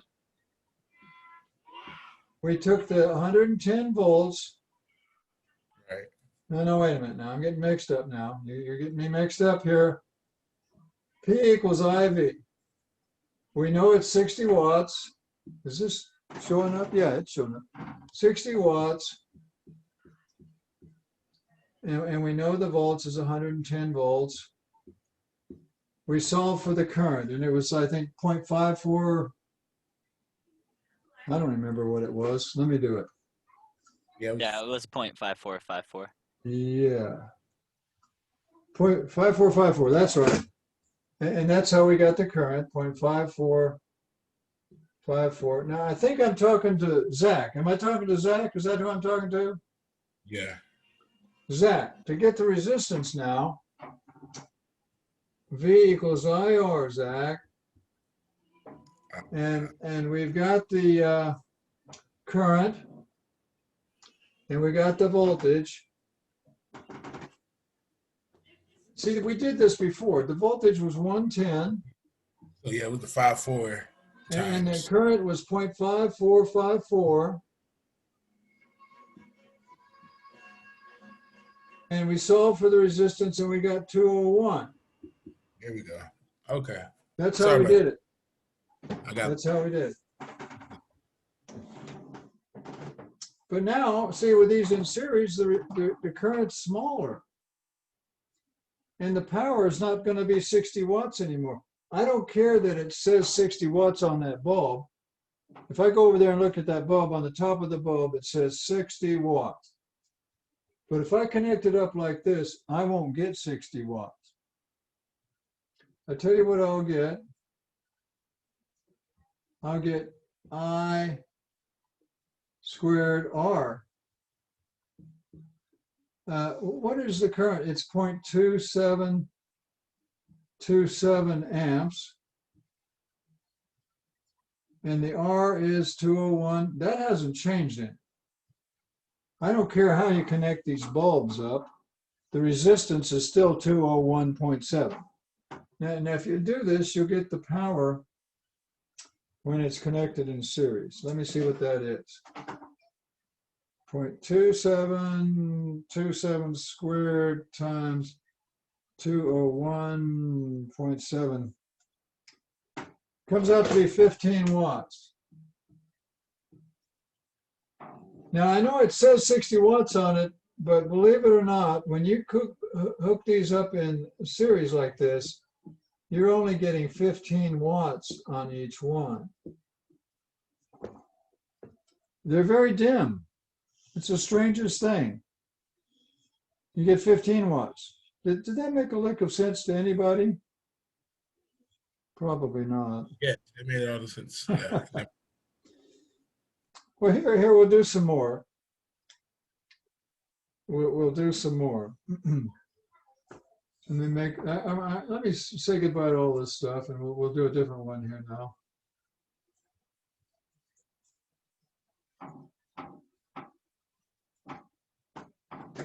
Maybe we should, let's go back to make sure that we understand this, and let's just have one light bulb this time, only let's have it be a different one. That was 60 watts. Why don't we have a 100-watt bulb? That'd be good. And we'll connect it to the, we'll plug it into the wall there. 110 volts. Now you see, whatever the watts is on these bulbs is what you'd get when you plug them in direct to the 110. All right, I want you to find the current, and I want you to find the resistance. Find the current, find the resistance. I'll shut up. You got a minute and a half if you need it.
Well, I got a resistance. I got 121 ohms.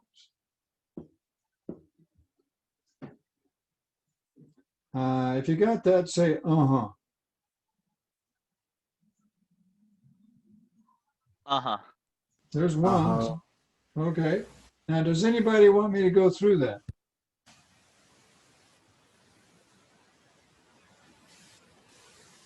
I'll be glad to if anybody needs me to. Yes, you do. All right, well, that's the resistance. Now to get the current, know what the voltage is, V equals IR. If you know the resistance and you know the voltage, you should be able to get the current. All right, I'm going to do it. Here goes.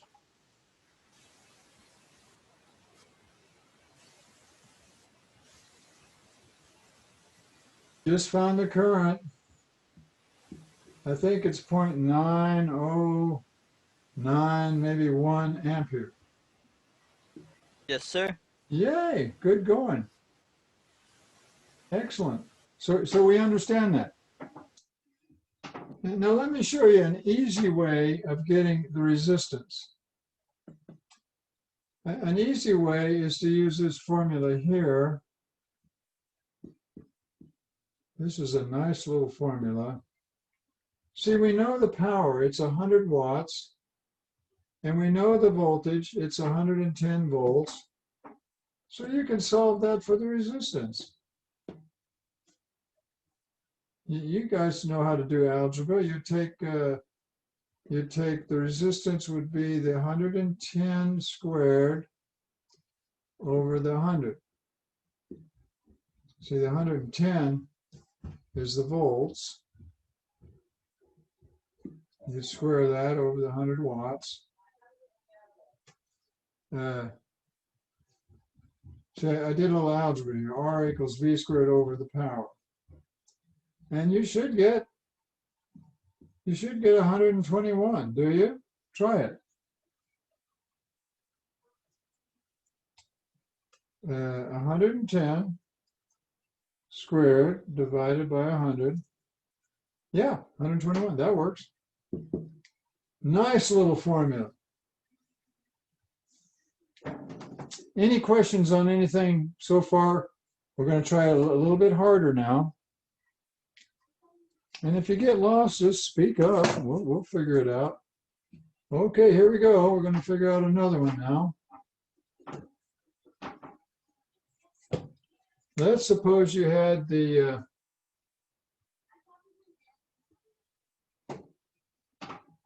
let's say we hooked up the 60-watt bulb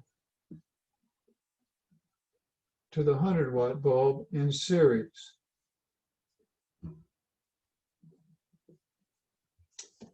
And what we want to find is we want to find the current in the circuit and the power on each one. We could call this P1 and P2. There you go. P1 and P2. I'll shut up and I'm going to let you work on that for a minute and a half. Go for it. Maybe 2 minutes. You might need 2 minutes to do that.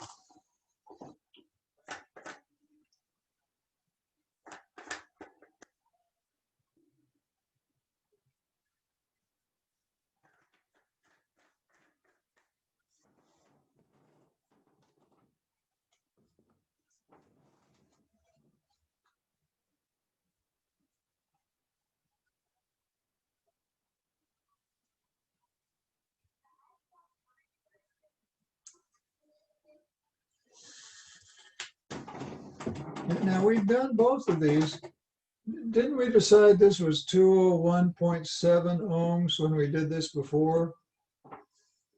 And this, didn't we decide that was 121 ohms? From memory, is that right?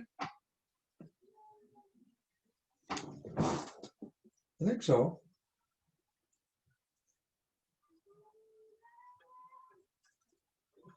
Yeah, those are right. Okay, go ahead. Find the current.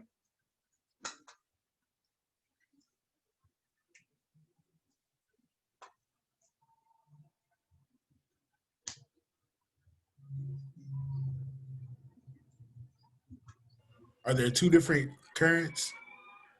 Nope, it's in series.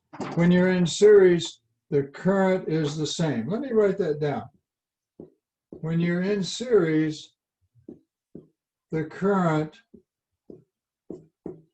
is the same. Whatever the current is that goes along here and goes through here is the same current that goes through there. It can't be two different currents, but thank you for asking. See, when you're in series, the current is the same. When you're in parallel, the voltages are the same.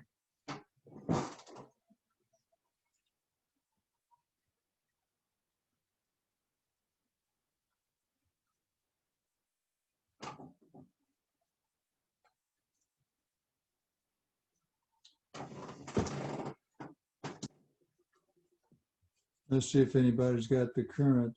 I'll ask my friend here.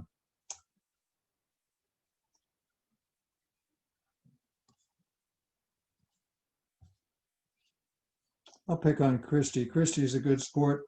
Christy, do you have the current yet in this circuit? I don't know if it's right, but I got 0.34. That's what I got. Good going, Christy. Okay. I'm getting 0.3408 amps. Good going. And now that you have the current, we have the resistances and we have the current. You sure we got that? Yeah, I'll be glad to. I took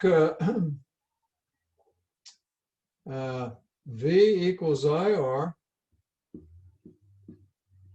Ohm's law for resistors.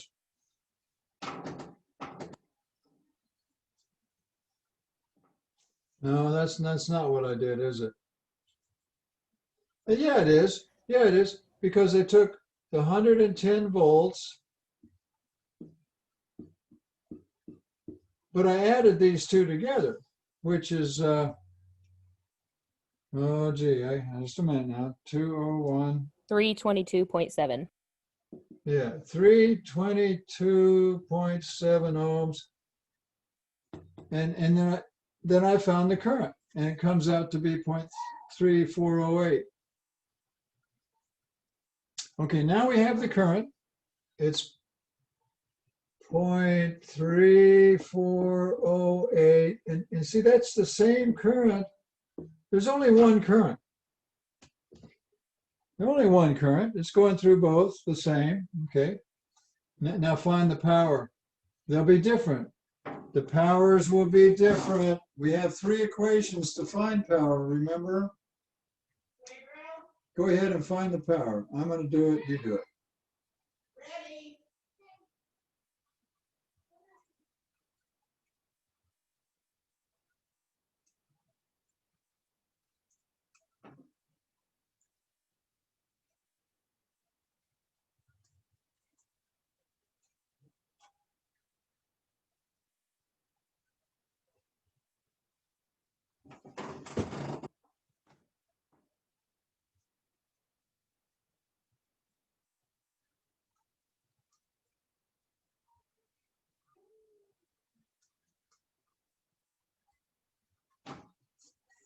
Okay, let me go to my friend.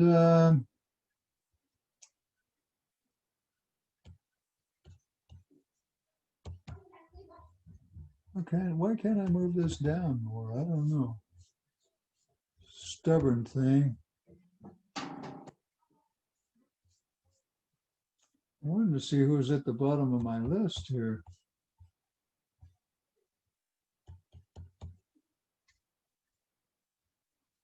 Irritating. Well, we'll pick on, I guess what I need is one of those mouse. I need a mouse is what I need.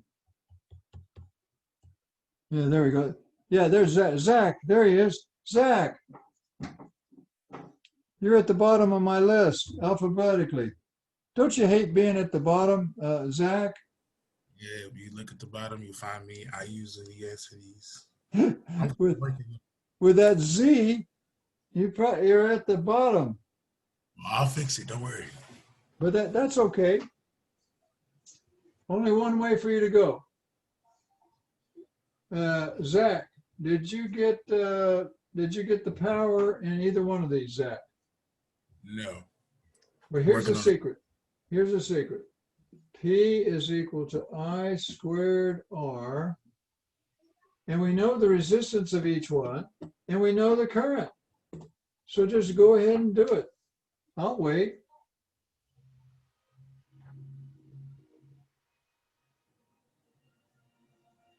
You got the current, square it times the resistance. There's the resistances. And what do you get?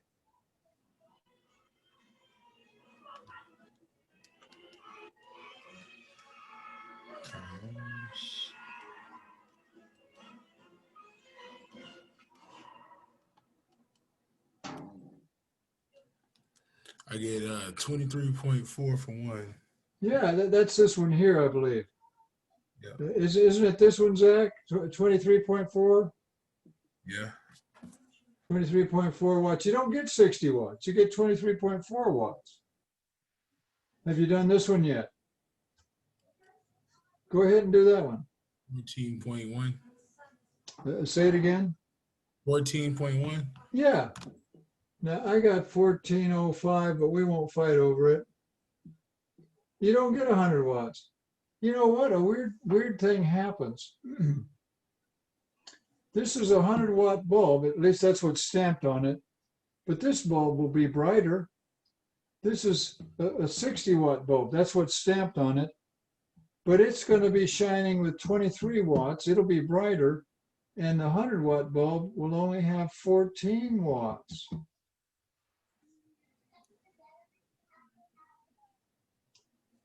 Interesting.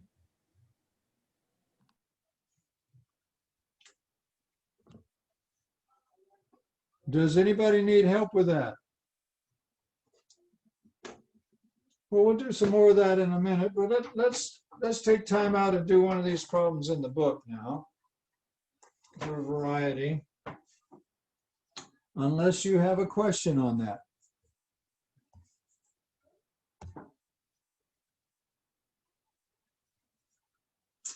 Well, nobody has a question, so we're going to do a problem in the book for just something different. We don't want to get too in a rut here.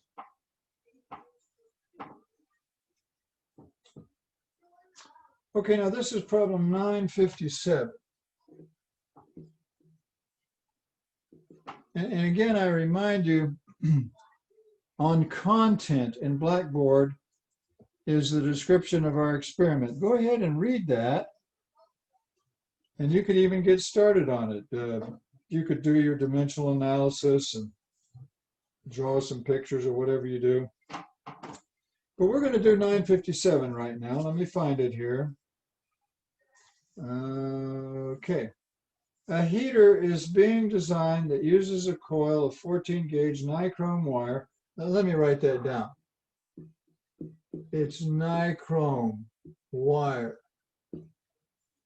That is an alloy of nickel and chromium. And we're going to generate 300 watts. Let me write that down. 300 watts. Okay. Using a voltage of 110 volts. How long should the engineer make the wire? We're probably going to use this equation that goes like this, that we studied earlier in the evening.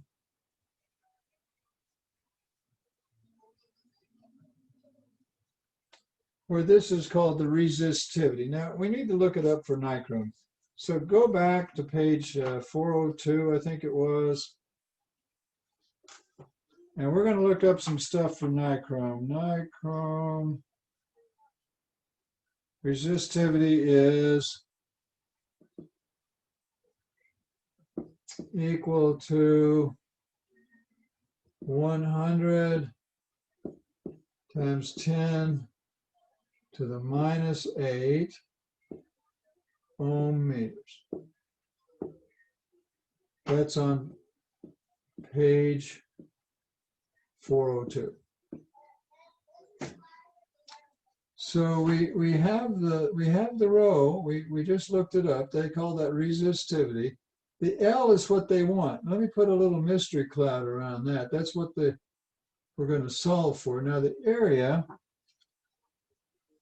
we're doing problem 957.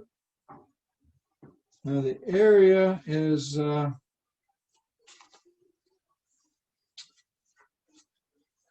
it's 14 gauge, and if you go back to problem 28, they tell you the diameter of 14 gauge. We did that earlier tonight. I don't know if you remember, we had some aluminum wire and a copper wire. We spent about 20 minutes on that problem. On problem 28, they said the diameter is 1.6 0.28 millimeters. So we have the diameter, and we see here, we can get the area. If you know the diameter, you can get the area. See it coming?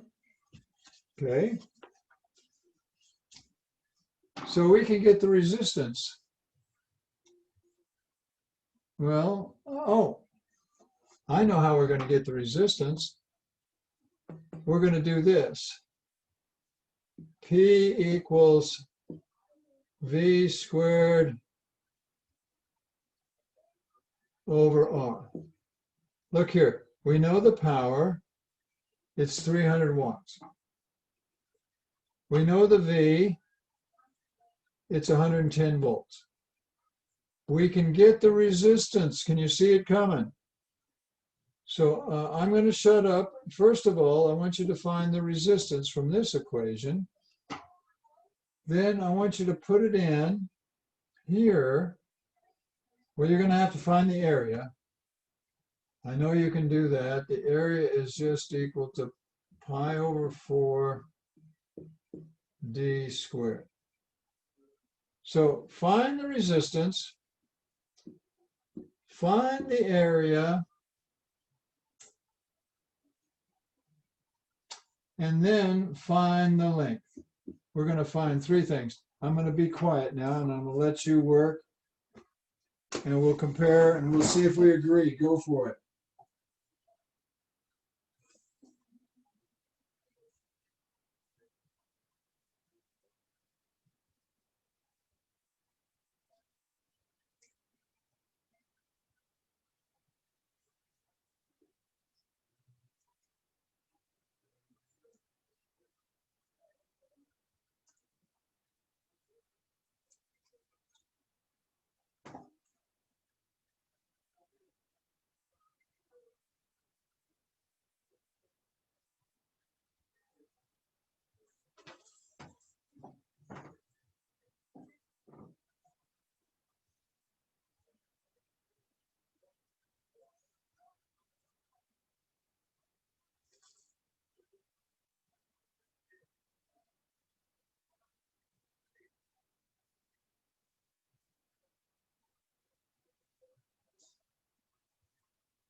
Well, I gave you a little time to work on it. If you know the power is 300 watts, and you know the volts is 110, you can get the resistance. I did that, and I got 40.3 ohms. So we got the resistance.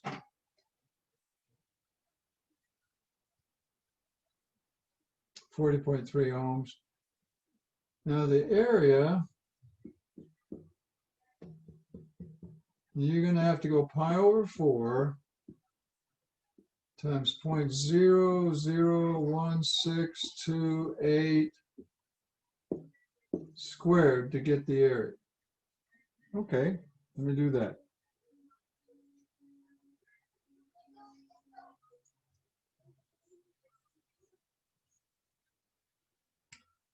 I got an area of 2.08 to 10 to the minus 6 square meters. Okay. So look at here. We got the area. We got the resistance. We got the rho. We can solve for the length. We know all that. We can find the length. Let me do it and see what I get. And I want you to do it. Okay, here we go. 40.3 times 3.082. Okay. Then what do? Divide by 100, e to the minus 8. Okay, I got what I think it is. Let me call on one of my students here to see if they got it yet. How about my friend Phoebe? Phoebe, unmute and say hi. Hi. Hi, Phoebe, did you get the length of that wire yet? I don't know if this is at all correct, but I got 83.96 meters. Yeah, I think you did it right, Phoebe. Now, I did it, and I got the length is 83.9 meters. You must have rounded off something. I bet Yeah, you I just, had 83.96, so oh, pretty well, close. we're doing fine. You need to have 83 meters. See, in this problem, this 957,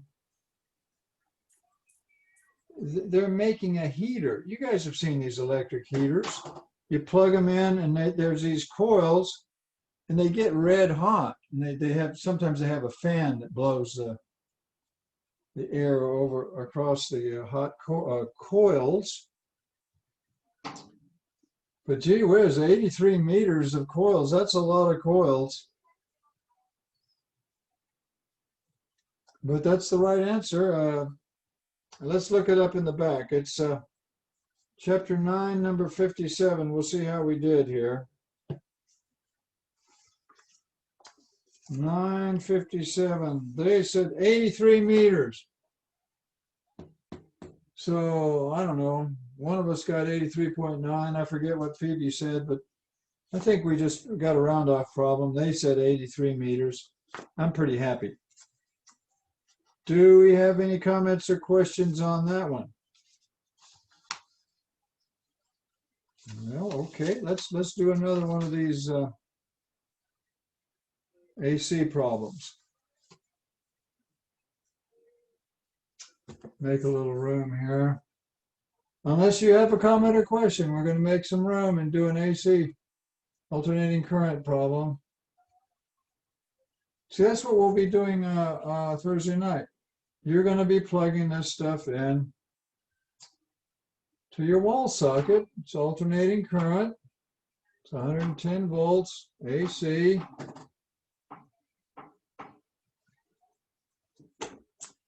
And read about it. Pull up on content on Blackboard. Read about your experiment before you come in.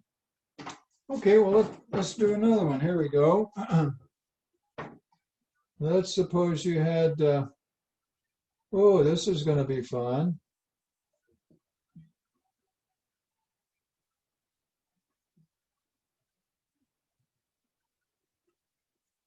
Well, wait, let's don't make it too hard.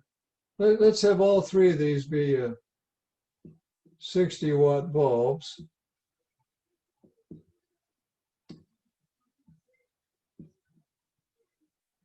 Tell you what, let's do.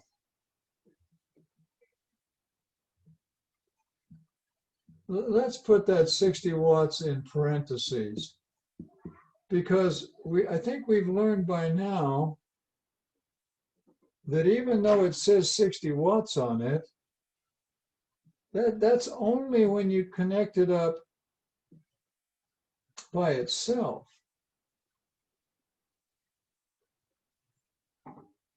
Here's your 110 volts.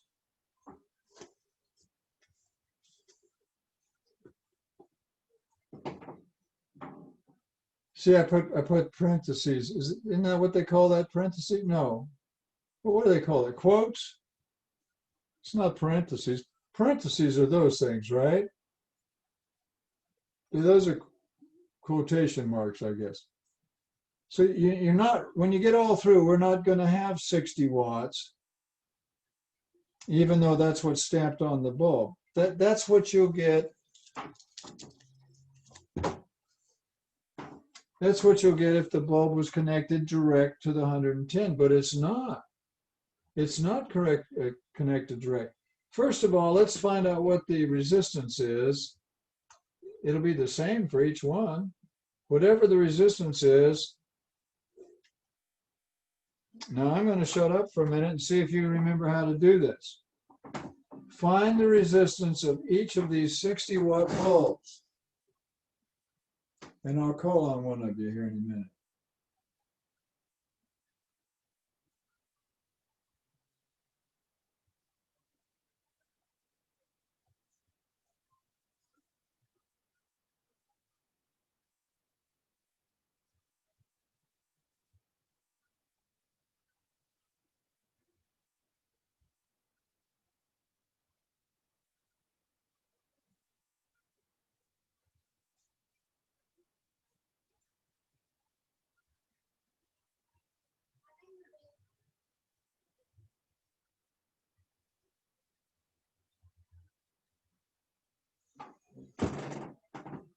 Now, we did this before, and that resistance of that 60 watt bulbs is the same as it was before. It doesn't change any. Let me go to one of my excellent students here and see. Nicholas, unmute and say hi.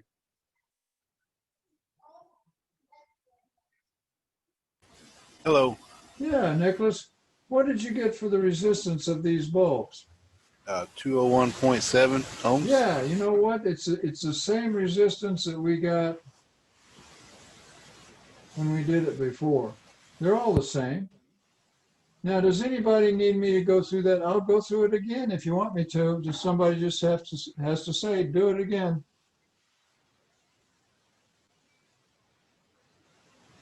Okay, nobody said it, so I guess you know how to do it. We did it before. I guess you could watch the video over when my daughter puts it on YouTube. But see, all three of these, they all have the same resistance. 201.7 ohms. Okay. Now, what I want you to do you notice I got these two are in parallel and that one's in series? I want you to find the total resistance of the circuit. We want the total resistance of the circuit. We've shown you how to do that, and we've done it before in lab. We've done this. Okay, I'm going to shut up. Find the total resistance. Go for it.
Well, I wonder if anybody's got that.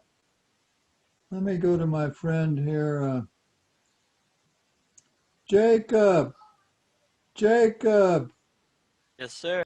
Did you get the total resistance of the whole circuit yet?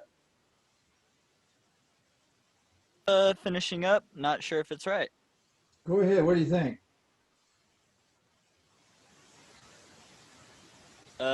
302.55 ohms. That's it. Good going. Oh, wow. It's 302.5 ohms for the whole thing. Now, Jacob, tell the others how you did that. So I did the formula for total resistance for the two resistors in the square. Yeah, And then after I got that total resistance, I added it to the separate resistor above the That's the- 201.7. that's it. That's it. Good going. To translate, what Jacob did was he used this formula here because they're in parallel. And he found this resistance, which turned out to be,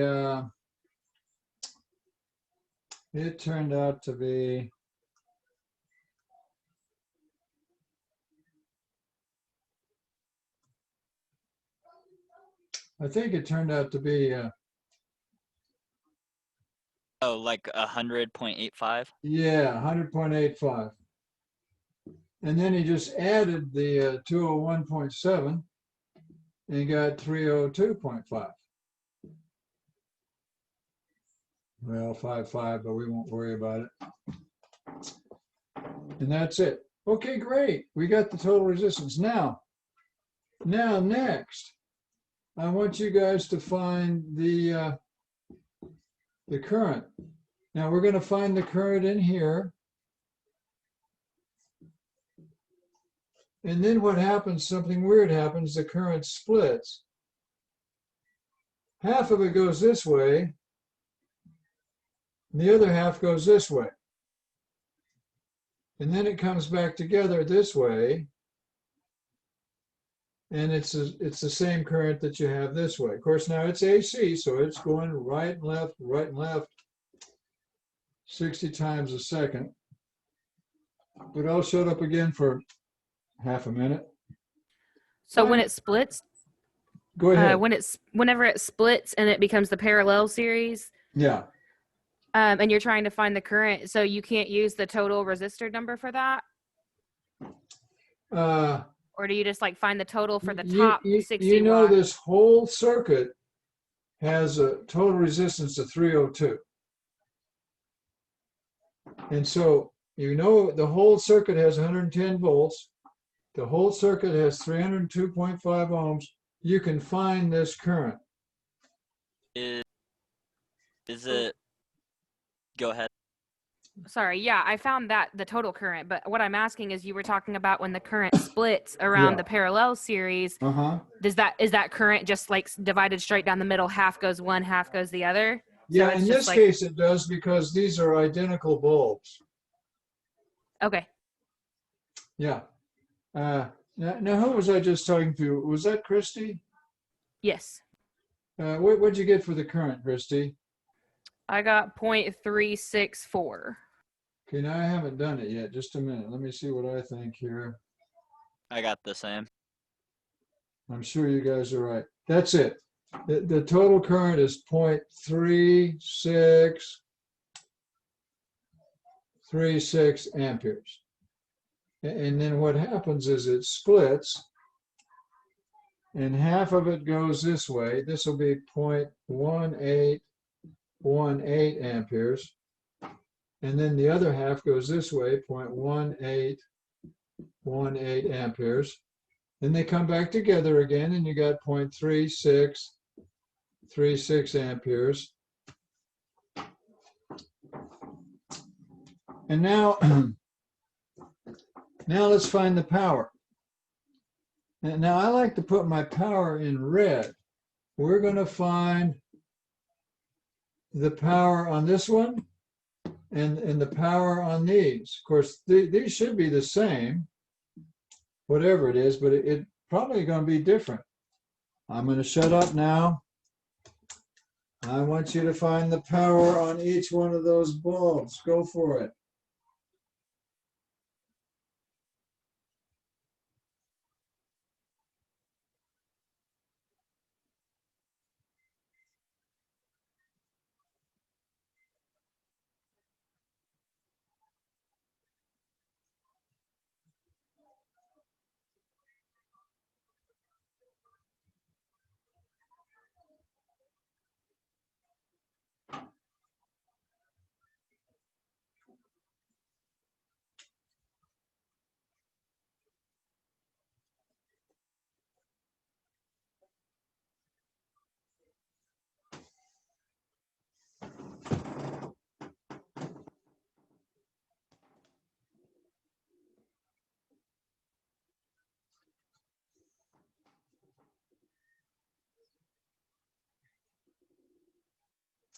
I got the power on this bulb. I got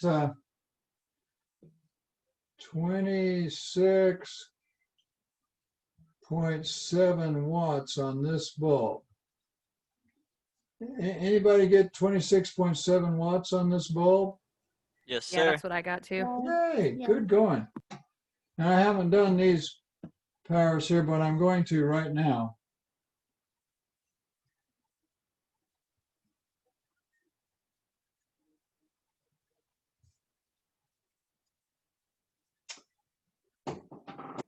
Pretty weird, but I'm getting the power on each one of these is 6.67 watts.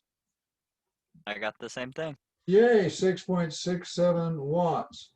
I got 6.68. Do you think that matters? No, you're fine. Now let me show you a way of checking your work. This is a new concept that I introduced a number of semesters ago.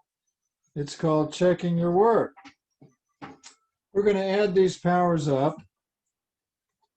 I got some room over here. This is roomy enough, I think. We're going to make a column for power used. And then we'll make another column for power supplied. Now the power used is 26.7 watts, 6.67 watts, and 6.67 watts. And we're going to add all those up, and we're going to get the total power used. Here goes.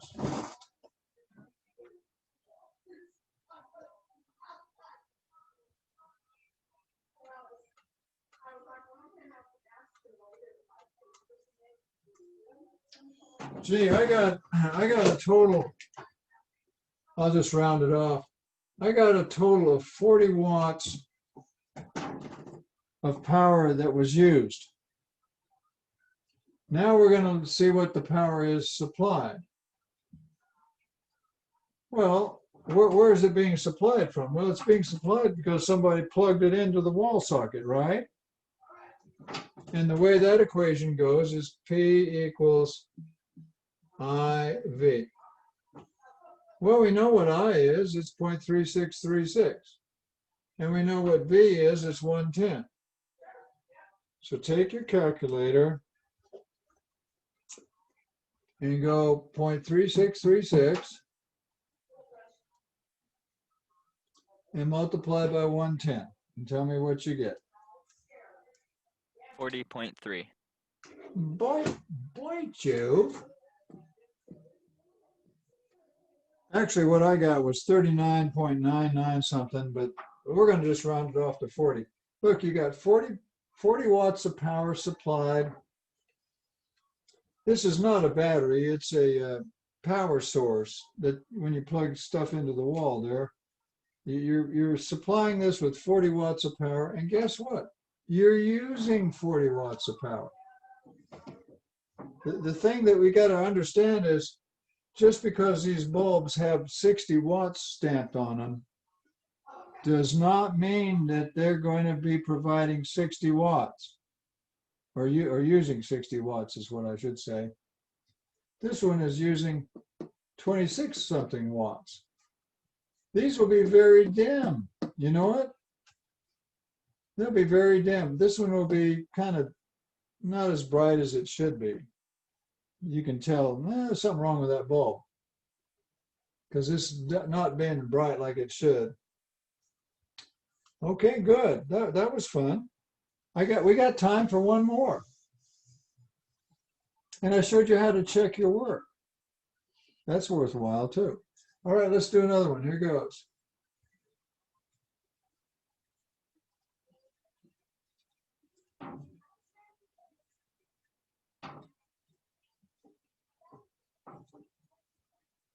Let's have a fairly simple one this time because we don't have much time left. We got 11 minutes though. You can do a lot in 11 minutes. Let's just hook up 2 bulbs in parallel, shall we? But let's have different bulbs. Now, what did we have before? Was it a 60 watt? And let's have this one be 100 watt. Here's your 110 volts. You got a 100 watt bulb. Here, put these in quotes now, guys.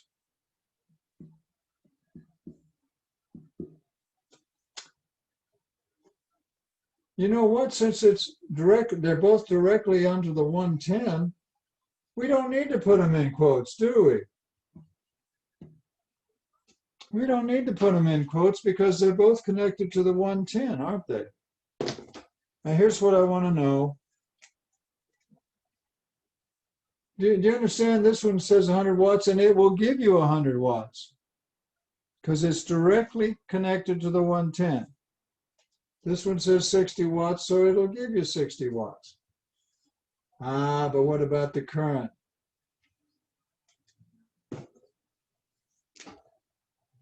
We want to find the current in each one. They'll be different. The currents will be different. Here's what I want. I want the current. We'll just make a little list here. We want the current, the power, the volts, and the resistance of each one. I'll shut up and let you work for a few minutes, and then we'll do it. We'll have time to do it together. Do you understand this is a 60 watt bulb? It's a 60 watt bulb.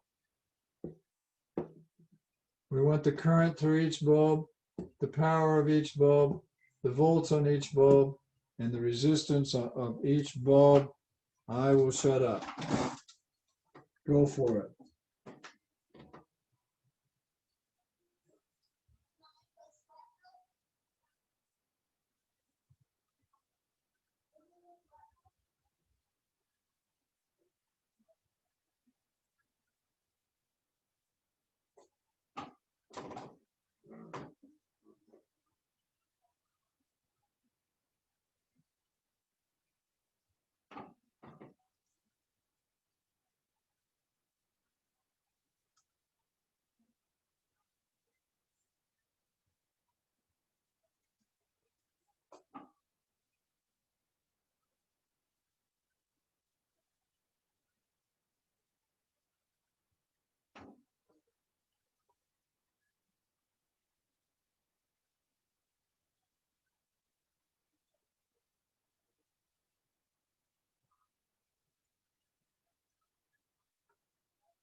We're just finding the total resistors, the current on both and the power on both, right?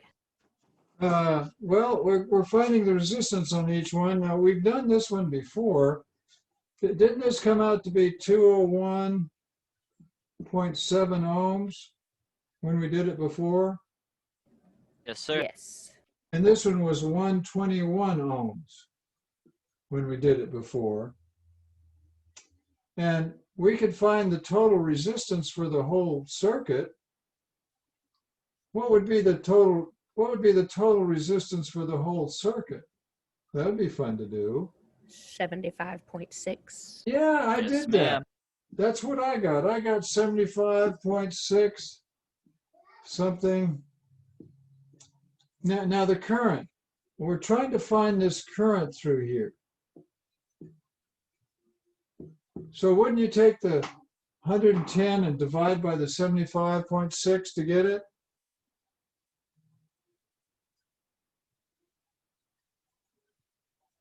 I'm getting the current that goes through the power supply is 1.45.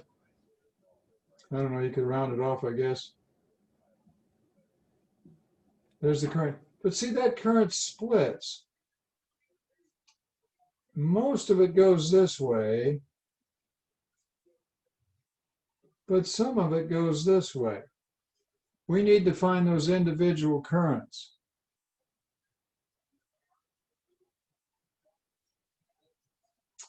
I'll tell you what I'm getting here. I'm getting this current is 0.5454 amps, and this current here is 0.9090 amps.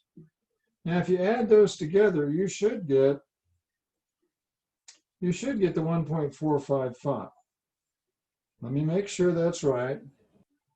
Okay, what did you divide them by to get the numbers to determine where they, like, what goes where? Well, V equals IR. You know the volts are 110 across each Yeah, one. I'm talking about when the current splits. Like, how did you determine, like, once you got the total current, that was the 1.45, how did you determine the number that gave you the 100 watt and then the number that gave you the 60 watt? Well, here's how I did it. The voltage across this bulb is 110, and the resistance is 121 ohms. So you can find, if you take your calculator, you'll find it's 0.9090 amps. Do that. Now on this one, the voltage is 110 volts, and the resistance is 201.7 ohms. You want to call that I1 and I2 maybe?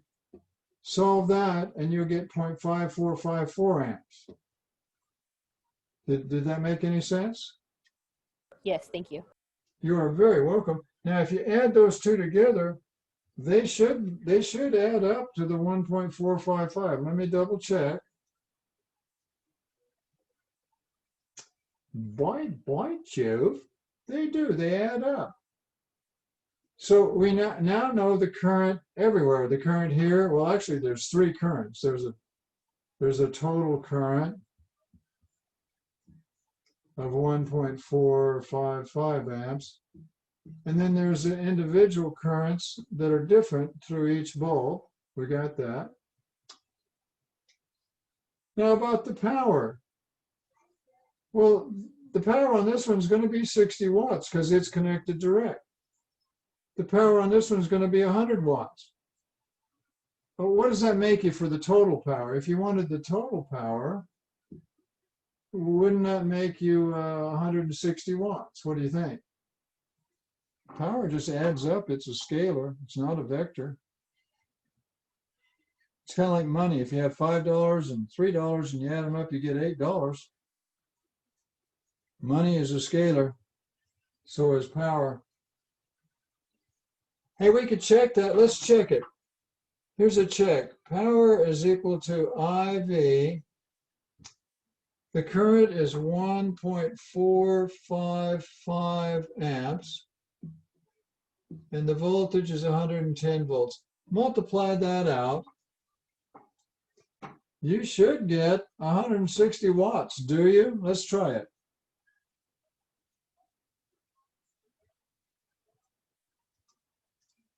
Boy, Juve, it comes out to 160 watts. You got 100 watts here, 60 watts there. You got a total of 160 watts. That's good. What about the volts? What are the volts on each bulb? Let me ask somebody here.